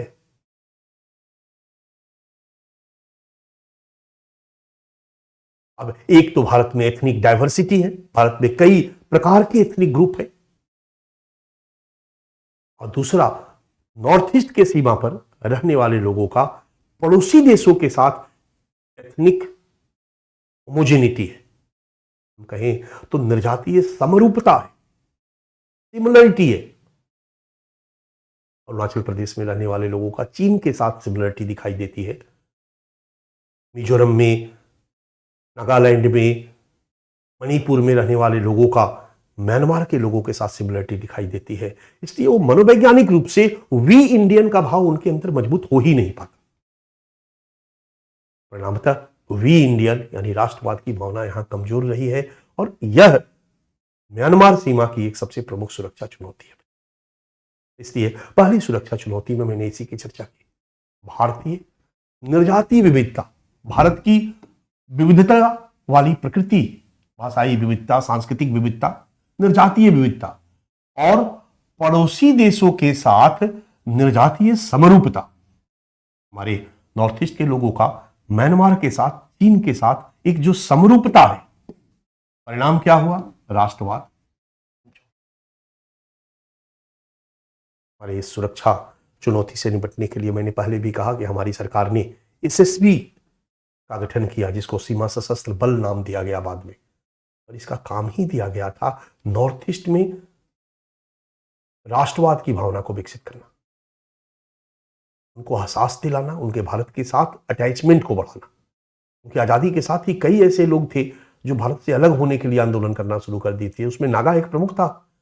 1951 में अंगमी जापू फिजो, जो नागाओं का एक नेता था, नागा समुदाय का एक नेता था, उसने एक मतदान संग्रह कराया। उसमें 99% लोगों ने कहा कि हम भारत से अलग होना चाहते हैं। तब जाकर के उसने ग्रेटर नागालैंड की मांग शुरू की, भारत से अलग देश की मांग शुरू की। तो बड़ा क्लियर है कि भारत के साथ मनोवैज्ञानिक रूप से वो जुड़ाव महसूस नहीं कर पा रहे थे। हालांकि आज़ादी के बाद भारत ने बहुत तरह से प्रयास किया कि नॉर्थ ईस्ट के लोगों को भारत के साथ जोड़ा जाए, मनोवैज्ञानिक रूप से जोड़ा जाए, वो भी इंडियन का भाव उनमें लाया जाए, और काफी हद तक आज आया भी। एक चुनौती ये रही। अब ये चुनौती ऐसी है कि इस पर सेपरेट क्वेश्चन पूछा गया, याद रखिएगा, ये समझ वाला प्रश्न है। दूसरी चुनौती है हमारे म्यांमार सीमा की एक विपरीत भौगोलिक स्थिति। अगर सीधे सीधे सीमा होता, बड़बंदी कर दी जाती, लेकिन भौगोलिक स्थिति बिल्कुल अलग है। भौगोलिक स्थिति बिल्कुल अलग है, पहाड़ी इलाका है, दुरूह इलाका है। यहां पर बाड़बंदी भी कठिन है, हालांकि पॉसिबल है, बट बाड़बंदी कठिन है। यहां पर निगरानी भी कठिन है, और इस सीमावर्ती क्षेत्रों में एथनिक ग्रुप की विद्यमानता, वो एथनिक ग्रुप जो एक तरफ एक दूसरे देश में उनके रिश्तेदार नातेदार रहते हैं, तो दूसरी तरफ ये भी सीमा की विशिष्टता तो है, ये अपने आप में टेंशन है। और ये कई संगठनों में बटे हुए हैं, कई कबीलों में बटे हुए हैं, और आश्चर्य होगा कि एक कबीला किसी देश के सैनिक की तरह रहते हैं, पूरा वर्दी में, और ये आपस में ही संघर्ष करते रहते हैं। ये अलग देश की मांग के लिए, ये भारत से ही अलग देश की मांग के लिए नहीं, याद रखना, म्यांमार से भी अलग देश की मांग के लिए हिंसक संघर्ष करते हैं। म्यांमार की सेना दबाने का प्रयास करती है, लेकिन सेना ने इनके साथ अपना समझौता कर रखा है, युद्ध विराम संधि कर रखा है कि भैया अभी शांति रही है। इस बार ये सभी के सभी गुट एकत्रित होकर के जुंटा से लड़ रहे हैं, मैंने अभी पीछे चर्चा किया। ये सब भी म्यांमार में जो प्रकृति है सीमावर्ती लोगों की, बहुत बड़ी चुनौती है। और आपको आश्चर्य होगा, यहां एकदम बिल्कुल आधुनिकतम हथियार, वही चीन वाला हथियार। इनने यहां के लोगों को आधुनिकतम हथियार देकर के हर कबीलियाई ग्रुप को एक सशस्त्र दस्ता के रूप में बना दिया है। इन सभी ग्रुप ने अपना सरकार बना लिया, अपना झंडा बना लिया, अपना संविधान बना लिया, अपनी सेना बना लिया, और म्यांमार की सीमा से लड़ रहे हैं। उन्हीं के तर्ज पर भारत में भी नागालैंड में नागाओं ने अपना सरकार, अपना सेना बना लिया। मणिपुर में कई गुट ने अपना गुट बना लिया, और आश्चर्य होगा, इनको देखोगे तो नीचे मैंने रखाइन प्रांत दिखाया था, चीन के नीचे रखाइन में अराकान लिबरेशन आर्मी है, तस्वीर देखो। ये म्यांमार के एरिया में और भारत का एक सबसे बड़ा उग्रवादी संगठन रहा, national socialist council of Nagaland. देखो हथियार, देखो वर्दी, देखो चुस्त दुरुस्त। इधर आ जाओ, जूमी रिवॉल्यूशन आर्मी, ये भी म्यांमार में बेस्ड एक एथनिक ग्रुप है, जिसने अपना एक आर्मी बना रखा है, अपनी सेना बना रखा है। उल्फा, ये भारत में रहने वाली ब्रह्मपुत्र के ऊपर की जनजातीय समूह है। ULFA, United liberation front of Assam, ULFA. इनका हथियार देखो, इनकी वर्दी देखो। NDFB, National democratic front of Bodoland, ये भूटान से लगी हुई जो सीमा है ना बच्चा, भूटान से लगी हुई जो असम की सीमा, वहां का एक बहुत बड़ा उग्रवादी संगठन है, national democratic front of Bodoland और united liberation front of Assam. जो 4 क्लास में इसका कंसेप्ट बिल्कुल क्लियर हो जाएगा आपका। इनके हथियार, इनकी वर्दी को देखो, ये बिल्कुल अपना सशस्त्र दस्ता बना करके आपस में भी लड़ते रहे हैं। ये नॉर्थ ईस्ट की सबसे बड़ी चुनौती है। इंसर्जेंसी जो है, जिसको हम उग्रवाद कहते हैं बच्चा, नॉर्थ ईस्ट की सबसे बड़ी चुनौती रही है। उग्रवाद पर सवाल पूछा गया, इंसर्जेंसी पर, नॉर्थ ईस्ट में इंसर्जेंसी पर सवाल पूछा गया। ये कई टॉपिक यहां से जुड़ रहा है। नॉर्थ ईस्ट में अलगाववाद की समस्या, नॉर्थ ईस्ट में उग्रवाद की समस्या, नॉर्थ ईस्ट के सीमावर्ती क्षेत्रों में सीमा सुरक्षा चुनौतियां, तस्करी की समस्या, कई तरह के प्रश्न यहां पर पूछे जा सकते हैं। तो भारत म्यांमार सीमा की विशेष भौगोलिक स्थिति, आपका जो हम लोगों ने नाम लिख रखा है,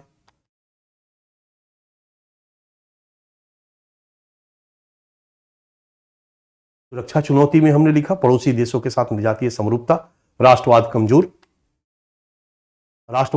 फलतः कबीलियाई संघर्ष, निर्जातीय संघर्ष, अलगाववाद और उग्रवाद की समस्या,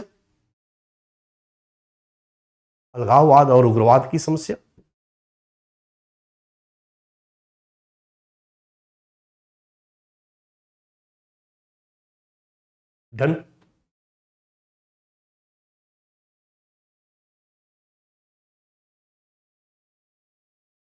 ये प्रमुख समस्या हो गई। चलिए, भारत म्यांमार सीमा क्षेत्र में उग्रवादी कैंप, कुछ तस्वीरें देखो, ये सब म्यांमार की सीमा है और सीमावर्ती क्षेत्र में ढेर सारे उग्रवादी कैंप बने हुए हैं। प्रमुख उग्रवादी कैंप है नागालैंड, मणिपुर, और यहीं पर जाकर के भारत में रहने वाले, चूंकि वहां के रिश्तेदारी से लेकर के सब कुछ इनका वहां पर है, परिणामतः ये वहां पर रहते हैं और वहां पर रहते हुए ये अपना कैंप चलाते हैं। सब भारत में जो सशस्त्र संगठन है उनका इस इलाके में कैंप है। डन, क्लियर है? ये कैंप है। इसी कैंप में जाकर के हमारे भारत की सेना ने सर्जिकल स्ट्राइक किया था 2015 में, कभी बीच में मैंने चर्चा करी थी। वहां पर जो national socialist council of Nagaland, ये जो उग्रवादी हैं, उन उग्रवादियों के कैंप को तबाह किया था, बेस कैंप को तबाह किया था।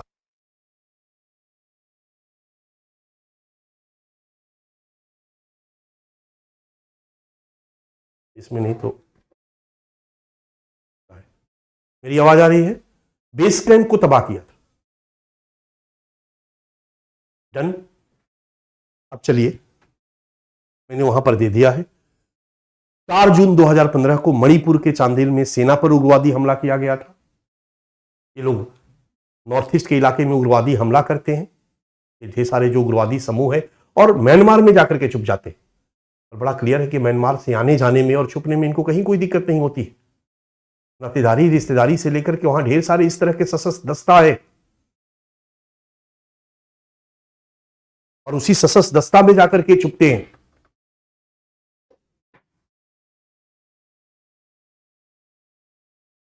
चार जून 2015 को चंदेल में हमारी सेना पर इन्होंने हमला किया, और इमीडिएट भारत सरकार ने रिएक्शन में 10 जून 2015 को म्यांमार में घुस करके और सर्जिकल स्ट्राइक किया। यही चंदेल में भारतीय सेना द्वारा ऑपरेशन किया गया। इसको हम टेक्निकली सर्जिकल स्ट्राइक नहीं कहते हैं।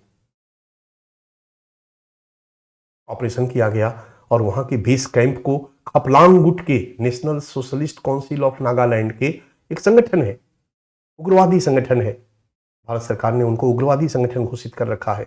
उनके बेस कैंप को तबाह किया गया हमारी सेना के द्वारा।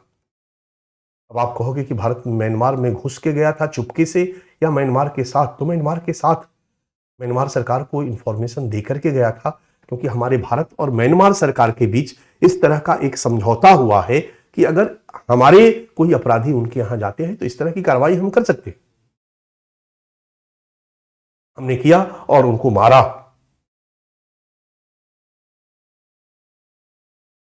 क्लियर? 13 नवंबर 2021 को फिर से मणिपुर के चूड़ाचंद में असम राइफल्स के कफिले पर उग्रवादियों ने हमला किया। इस तरीके से उग्रवाद यहाँ के सीमावर्ती क्षेत्र की सबसे बड़ी सुरक्षा चुनौती है, और ये कहीं ना कहीं म्यांमार में इनका पूरा का पूरा आश्रय है। मैंने बताया था कि भूटान में पहले आश्रय हुआ करता था।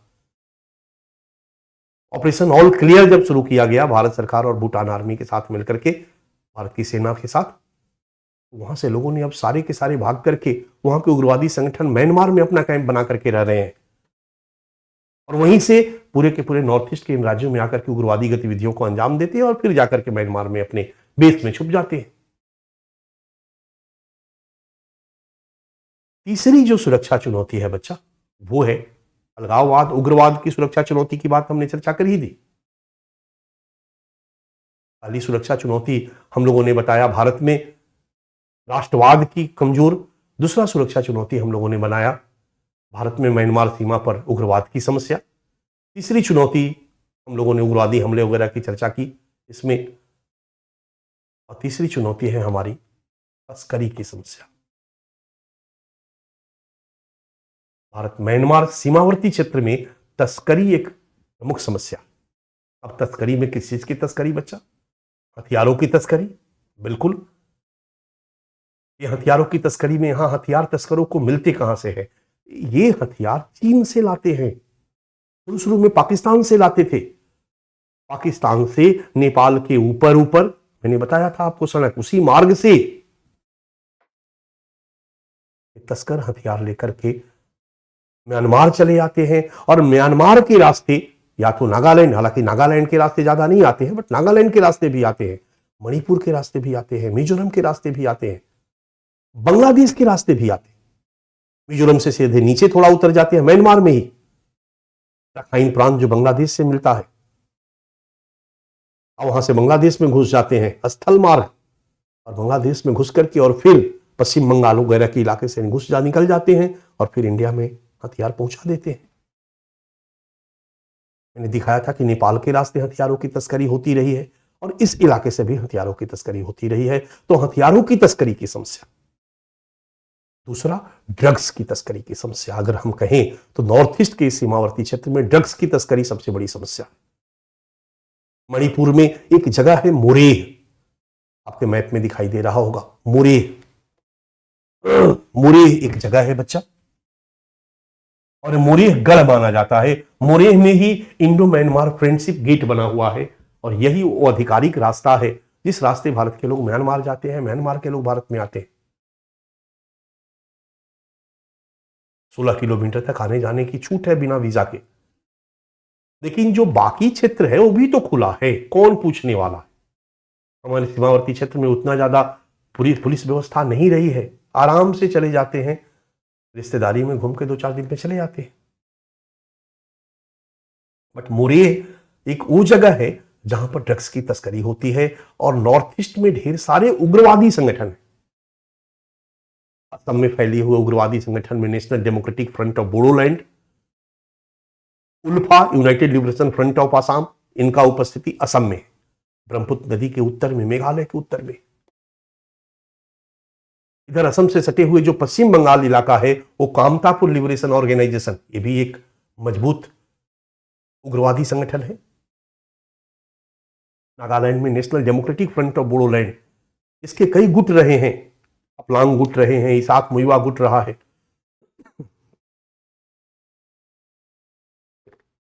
इसके अलावा मणिपुर में भी कई उग्रवादी संगठन हैं और ये सारे के सारे संगठन मोरेह में एकत्रित है। ये सारे के सारे संगठन मोरेह के रास्ते ड्रग्स की तस्करी करते हैं। इन उग्रवादी संगठनों की कमाई का स्रोत है ड्रग्स की तस्करी और हथियारों की तस्करी, याद रखना। और ये आपस में लड़ते भी हैं वर्चस्व को लेकर।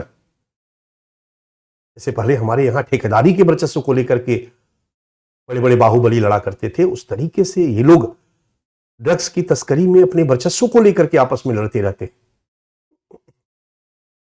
तो सीमावर्ती क्षेत्र में तस्करी एक बहुत बड़ी समस्या है और इस समस्या की गंभीरता को अगर देखा जाए तो एक गोल्डन ट्रायंगल का पार्ट है। तस्करी के लिए 2 जगह है, एक मोरेह जगह है और एक नया मिजोरम में एक जगह बहुत बड़ा पॉपुलर हुआ है, जो खाओथार टाउन। ये मिजोरम में एक जगह है, मिजोरम का ये टाउन इस सीमावर्ती क्षेत्र में भारत म्यांमार सीमा पर स्थित है, मिजोरम राज्य से जो लगी हुई सीमा है। और ये भी ड्रग्स का हब माना जाता है, ड्रग्स की तस्करी का, ड्रग्स ट्रैफिकिंग का। ये दोनों ही जगह जो है ड्रग्स ट्रैफिकिंग का हब है। इसके अलावा भी बाकी क्षेत्रों से होता है, पर ड्रग्स की तस्करी एक बहुत बड़ी समस्या है यहां पर। और ड्रग्स की तस्करी के पीछे का बच्चा कहानी अगर देखोगे तो गोल्डन ट्रायंगल, ये नाम आपने सुना होगा। और गोल्डन ट्रायंगल का एक पार्ट म्यांमार भी है। लाओस, वियतनाम, थाईलैंड, म्यांमार, ये गोल्डन ट्रायंगल इन 3 देशों से बनता है। थाईलैंड है, लाओस है और वियतनाम है। This one is golden triangle. ये हब है ड्रग्स का। विश्व के सबसे बड़े बड़े ड्रग्स तस्कर जो होते हैं बच्चा, वो इसी इलाके में होते हैं। एक हब अफगानिस्तान वाला है, एक हब अफगानिस्तान वाला है, तो दूसरा हब आपका म्यांमार के पास है। और चूंकि म्यांमार में भी ड्रग्स की, अफीम की खेती होती है, उसी का एक पार्ट है, गोल्डन ट्रायंगल का पार्ट है। ये ड्रग्स ट्रैफिकिंग के मामले में दुनिया में जाना जाता है। और भारत में अगर ड्रग्स की समस्या की अगर हम बात करें तो कहीं ना कहीं उधर अफगानिस्तान और इधर म्यांमार, अगर हम ड्रग्स तस्करी से सुरक्षा प्रबंधन करना चाहते हैं तो कहीं ना कहीं इस तस्करी को रोकना होगा, और तस्करी को रोकने के लिए सीमा प्रबंधन को मजबूत करना होगा। ये भी एक प्रमुख पक्ष है। और इससे एक प्रश्न भी पूछा गया है। प्रश्न मैंने जब दिखाया था आप लोगों को तो मैंने बताया। चौथी सीमावर्ती क्षेत्र की सुरक्षा चुनौतियां हैं दुरूह पहाड़ी, पूर्णतः खुली और छिद्रिल सीमा। दुरूह पहाड़ी, पूर्णतः खुली और छिद्रिल सीमा। पहाड़ी सीमा है, जगह पुलिस व्यवस्था संभव नहीं है, सीमावर्ती क्षेत्रों में निगरानी संभव नहीं है, बाड़बंदी आसान नहीं है, टफ है। यहां पर बहुत ज्यादा सुरक्षा व्यवस्था भी नहीं है क्योंकि बहुत ज्यादा जरूरत महसूस नहीं की जा रही थी, इसलिए पूर्णतः खुली सीमा है, छिद्रिल सीमा है, आना जाना आसान है। सीमा पारीय निर्जातीय संबंध, हमारे भारत के क्षेत्र के रहने वाले लोगों का उस पार के क्षेत्र के साथ अपना एक रिश्तेदारी है, एथनिक रिलेशन है, सिमिलर एथनिसिटी है, मतलब एथनिक ग्रुप है एक जैसे। एवं सीमावर्ती क्षेत्र की जनजातियों को बिना वीजा एक दूसरे देश में 16 किलोमीटर तक आने जाने की छूट। फलतः सीमा की निगरानी कठिन और घुसपैठ आसान। यह भी एक सुरक्षा चुनौती है। एक तो खुली सीमा है, आसानी से आ जा सकते हैं, 16 किलोमीटर तक आने जाने की छूट है। निगरानी बड़ा कठिन है, कह देंगे मौसा के यहां जा रहे हैं, कह देंगे मामा के यहां जा रहे हैं। और ऐसे में तस्करी भी संभव है, तस्करी पर नियंत्रण करना भी संभव कठिन काम है, उग्रवादियों के प्रवेश को रोकना भी कठिन काम है। ये भी एक सुरक्षा चुनौती है। हालांकि अब सरकार गंभीर हुई है, पूरी बाड़बंदी करने के मूड में आ चुकी है सरकार। अभी तक केवल 10 किलोमीटर के इलाका में बाड़बंदी हुई थी। आप समझ लो, उतने बड़े क्षेत्र में, भारत म्यांमार सीमा पर केवल 10 किलोमीटर के क्षेत्र में बाड़बंदी हुई थी। लेकिन अभी अभी हमारी सरकार ने, इसी वर्ष हमारी सरकार ने पूरे भारत म्यांमार सीमा को पर बाड़बंदी एकदम बांग्लादेश की तरह बंद करने का निर्णय लिया। समस्या तो है, इस समस्या का कारण है, वही कारण पहले से चला आता रहा है। एक 2-3-4 साल पहले नई समस्या उभर कर सामने आई है बच्चा, रोहिंग्या मुस्लिमों के घुसपैठ की समस्या। आपने सुन रहा होगा, रोहिंग्या अपने आप में एक टॉपिक है। रोहिंग्या पर मैंने आपको एक अलग से टॉपिक बना भी दिया है, मैं आपको समझा दूंगा। जब हम म्यांमार का मैप देखते हैं और म्यांमार के मैप में एक जगह देखते हैं, रखाइन प्रांत, मैंने आपको बताया था चीन के नीचे रखाइन है। ये रखाइन की जो सीमा है बांग्लादेश से जुड़ती है बच्चा, बांग्लादेश से जुड़ती है। और यहीं पर एक मुस्लिम समुदाय की बहुतायत है जिनको हम रोहिंग्या मुसलमान कहते हैं, रोहिंग्या मुसलमान कहते हैं। म्यांमार सरकार शुरू से कहती रही कि रोहिंग्या मुसलमान भारत म्यांमार के निवासी नहीं है, इसलिए इन रोहिंग्या मुसलमानों को वहां की नागरिकता नहीं दी गई है। अब सोचिए कि वो विश्व के लोग हैं जिनको किसी भी देश का सिटीजनशिप नहीं मिला। नागरिकता का मतलब बच्चा नागरिक अधिकार। अगर किसी को कहीं का सिटीजनशिप मिलता है, आप पॉलिटी में सिटीजनशिप पढ़ते हो, इंडिया का सिटीजनशिप मिलने का मतलब क्या हुआ कि डेमोक्रेटिक कंट्री के रूप में भारत के जो भी लोग हैं उनको जो अधिकार मिला हुआ वो अधिकार आपको भी मिलेगा। यदि आपको अमेरिका का सिटीजनशिप मिलता है, यूएस का सिटीजनशिप मिलता है, का मतलब हुआ कि यूएस के लोगों को जो अधिकार है वो आपको भी मिलेगा। तो नागरिकता का मतलब अधिकार है। और ये रोहिंग्या मुसलमान म्यांमार में अधिकारों से वंचित। इन अधिकारों को लेकर के इन्होंने आंदोलन शुरू किया। जब टॉपिक डिटेल पढ़ाऊंगा तो मैं समझा दूंगा। आंदोलन शुरू किया और इस आंदोलन को कुचलने के लिए वहां के सरकार के द्वारा कठोर कार्रवाई की गई। वो कार्रवाई इतनी कठोर थी कि रोहिंग्या मुसलमान भाग भाग करके बांग्लादेश में चले गए, नीचे थाईलैंड में चले गए। नीचे थाईलैंड में चले गए,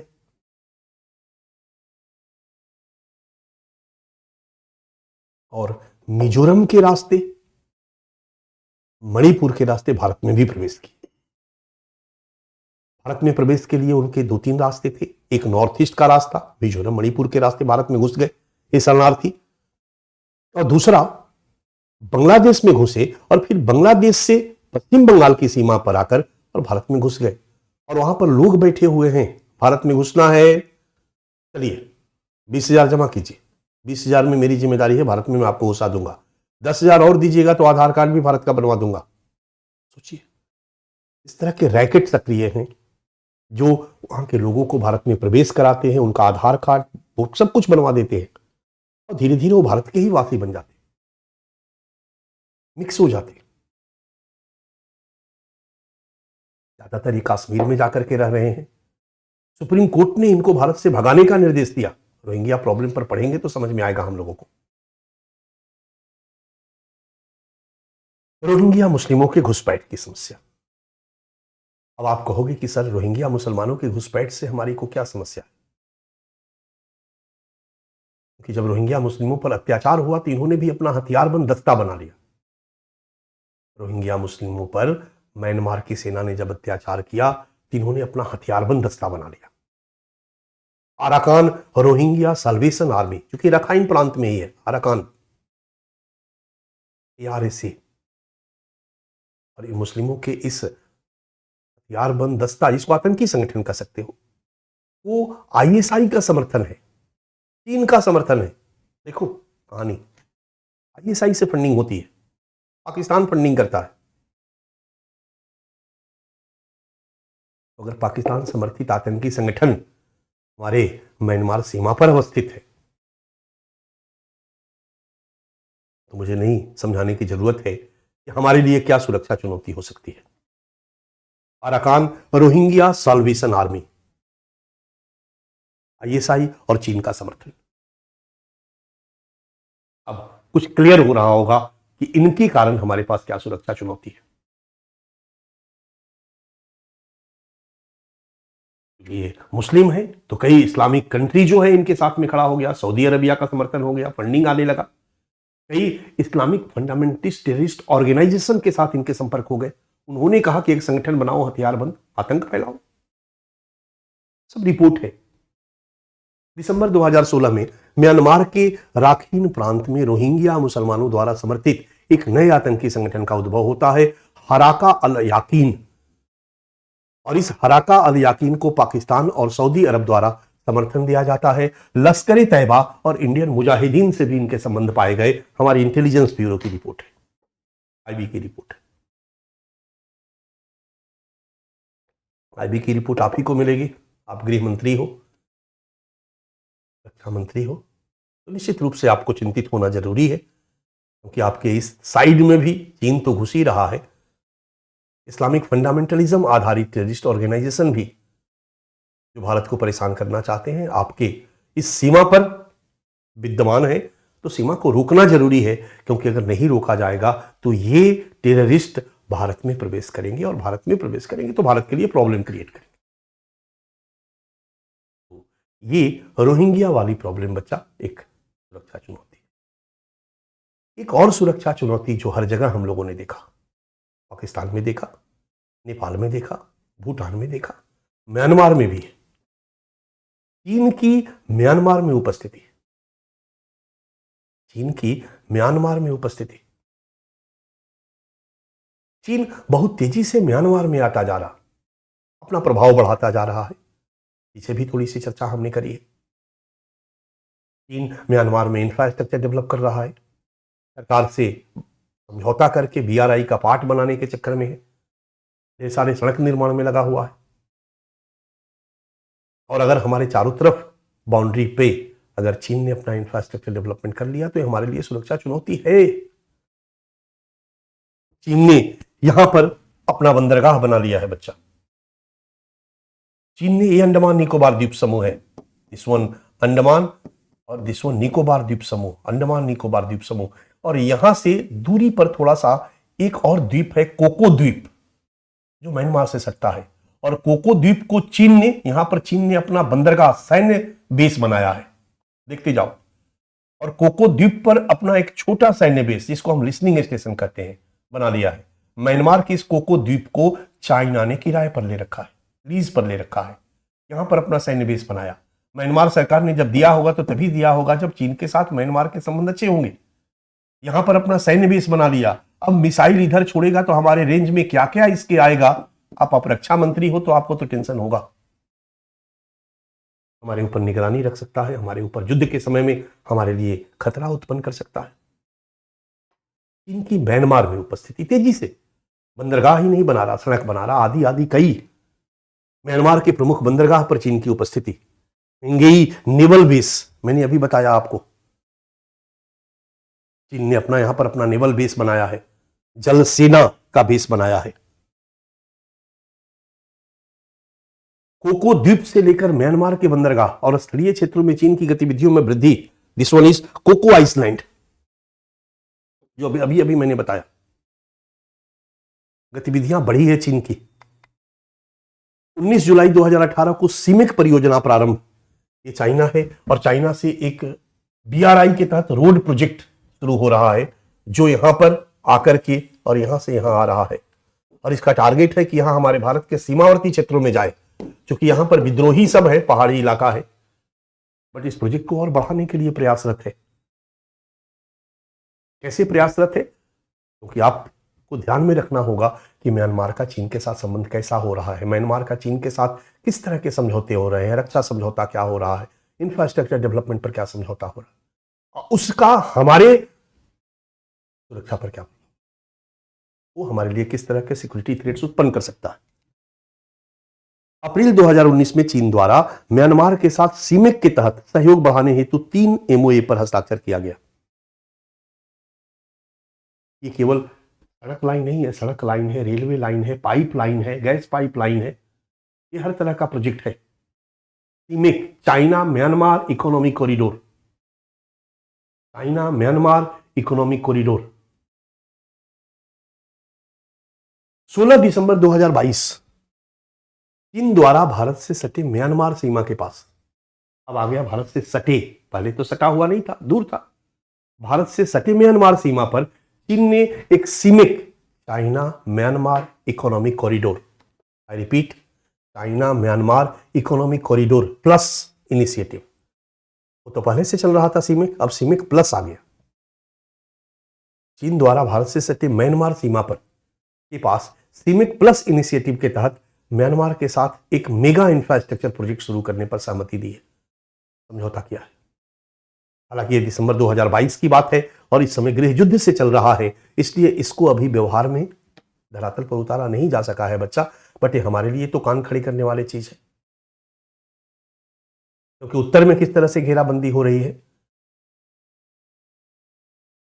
सीपेक के तहत पाकिस्तान में किस तरह से घेराबंदी हुई है, म्यांमार में किस तरह से घेराबंदी का प्रयास चल रहा है चाइना के द्वारा, ये हमारे लिए सिक्योरिटी थ्रेट्स है।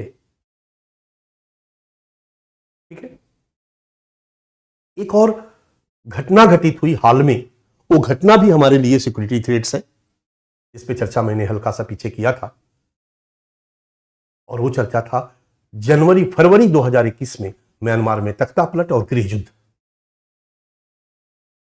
ने बताया कि कैसे 2021 में म्यांमार में सैनिकों ने, जुंटा ने तख्ता पलट किया, लोकतंत्र समर्थकों ने अपना सेना बना लिया और जुंटा के सैनिकों के साथ लड़ना शुरू किया।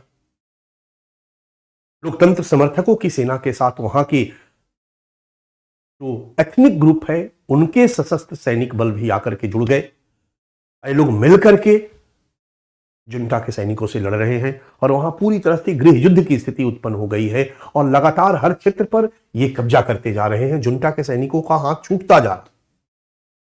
अभी ताजा न्यूज में जब भी देखोगे बच्चा, जब भी न्यूज खोलोगे, न्यूज में यही दे रहा है कि गृह युद्ध में वहां के सैन्य, यहां सेना के हाथों से म्यांमार का इलाका निकलता जा रहा है।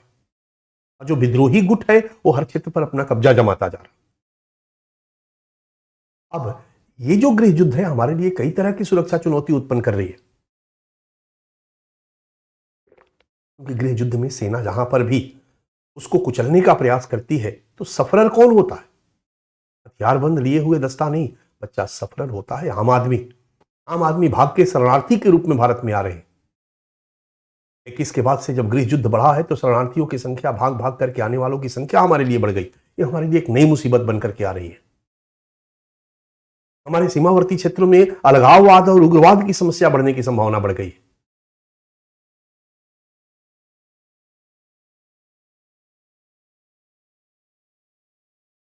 आज हमारी सरकार सबसे ज्यादा चिंतित है सुरक्षा चुनौती को लेकर के, तो वो चिंतित है इनके गृह युद्ध से उत्पन्न होने वाली सुरक्षा चुनौती,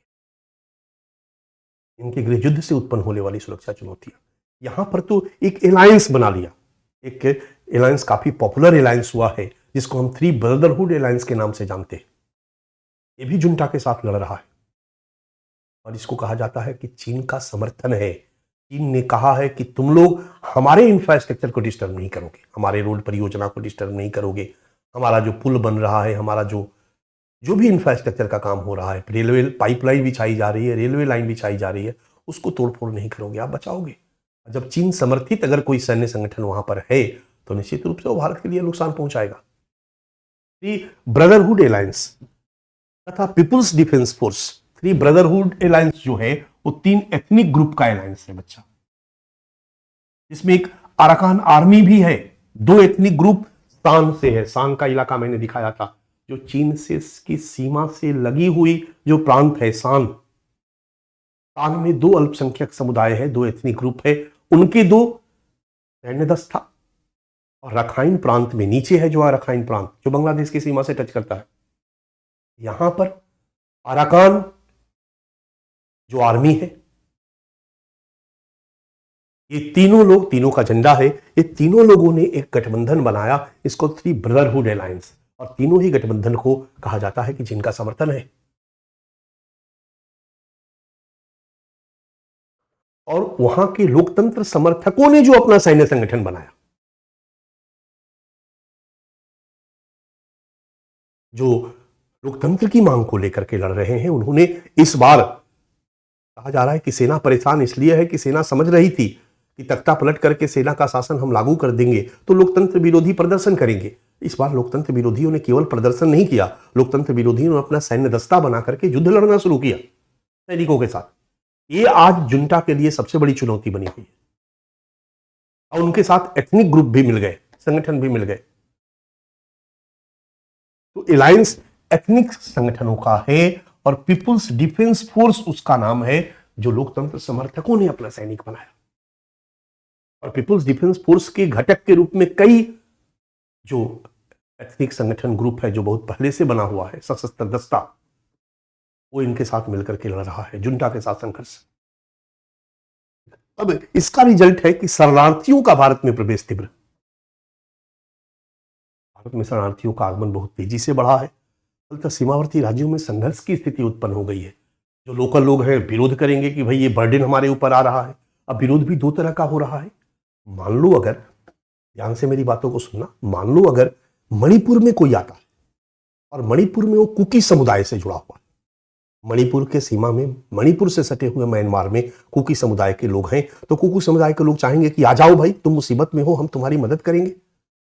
अब मेतेई और बाकी समुदाय के लोग विरोध करेंगे कि भाई क्यों आ रहा है, तो एक संघर्ष की स्थिति उत्पन्न हो गई। कुछ लोगों को लगता है कि हमारे विकास के मार्ग में बाधक बन रहे हैं, ये हमारे देश में आ रहे हैं, राज्य में आ रहे हैं।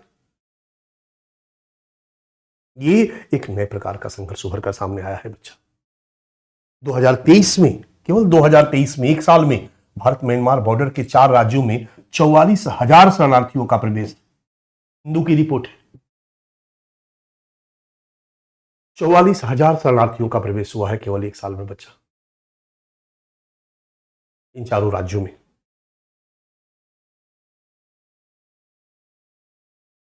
एक और घटना घटी है, मैं थोड़ा सा यहां ध्यान दे देना। एक और घटना घटी ये है कि पहले थोड़ा सा समझ लो तब मैं तस्वीर दिखाऊंगा।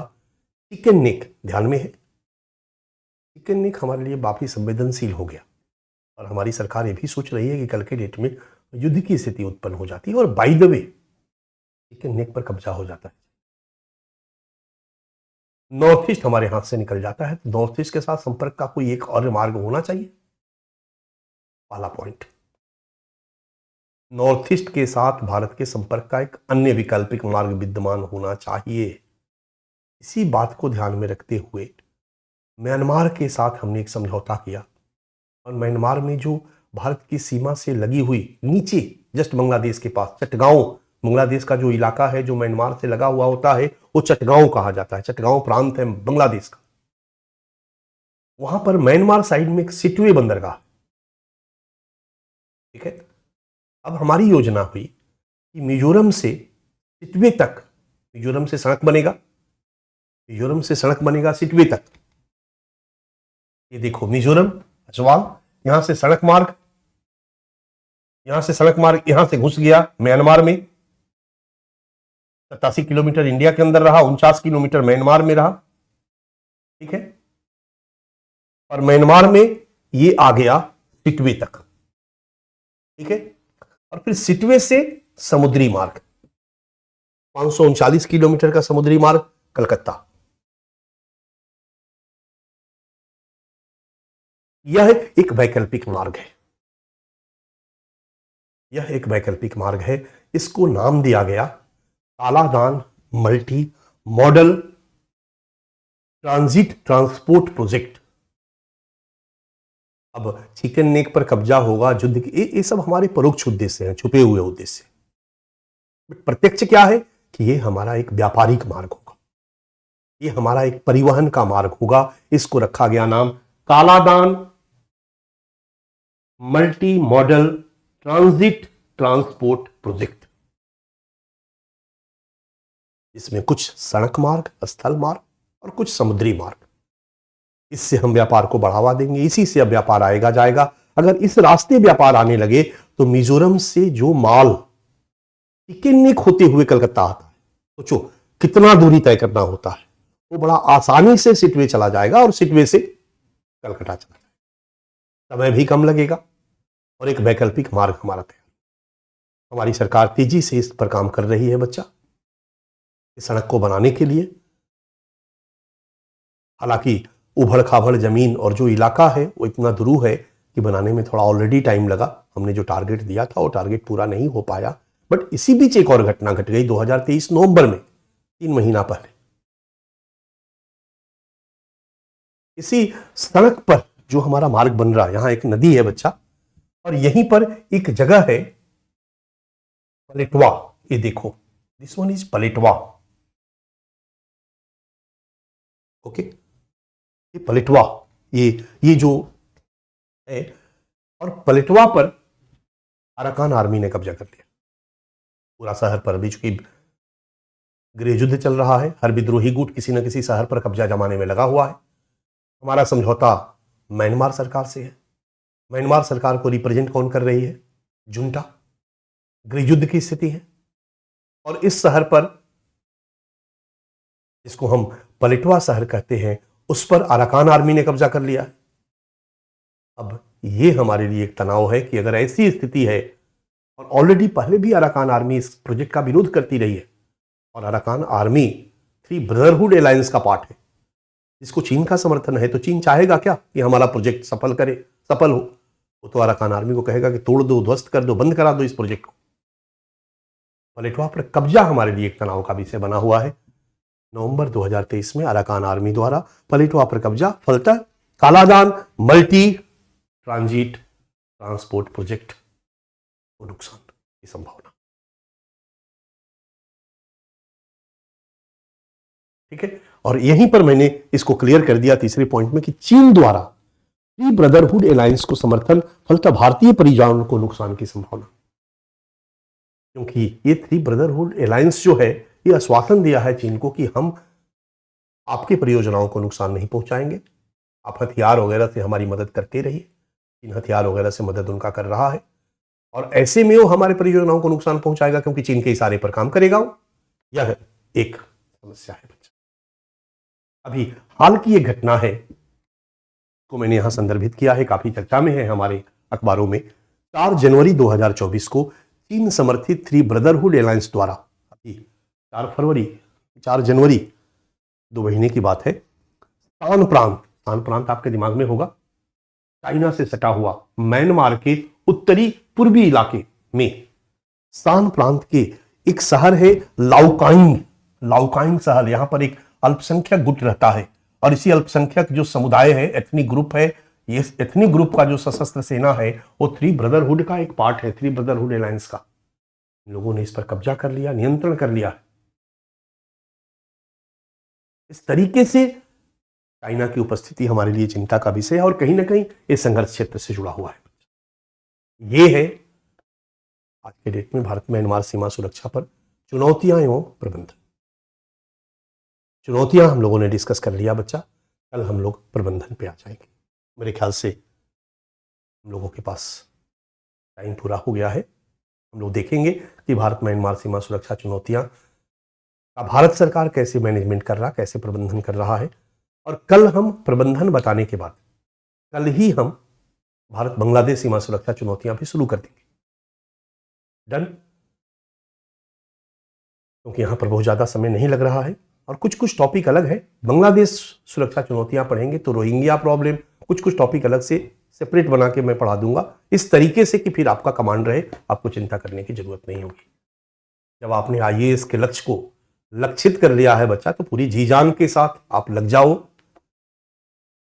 हम लोग तुम्हारे साथ है, मैं तुम्हारे साथ हूं। उसमें कहीं कोई कोताही आपको अगर लग रहा होगा, रति भर भी कोताही कि मैं सिलेबस पूरा करने के लिए पढ़ा रहा हूं, जल्दी जल्दी खत्म करूं और जाऊं, मैं इसको बहुत जल्दी भी खत्म करके आपको भगा सकता हूं। तो आपको एहसास होगा कि ऐसा नहीं हो रहा है। ठीक है, तो उसके लिए आप निश्चिंत रहिए। हर टॉपिक एक प्रॉपर कमांड करवाने का मैं प्रयास करूंगा। ठीक है, सो थैंक यू आज के लिए, थैंक यू वेरी मच। इसका जो अभी मैंने कराया, इसका और जो कल कराऊंगा, इसका पीडीएफ मैं अभी थोड़ी देर में आपको डिस्पैच करवा रहा हूं। ठीक है, तो thank you, thank you, thank you.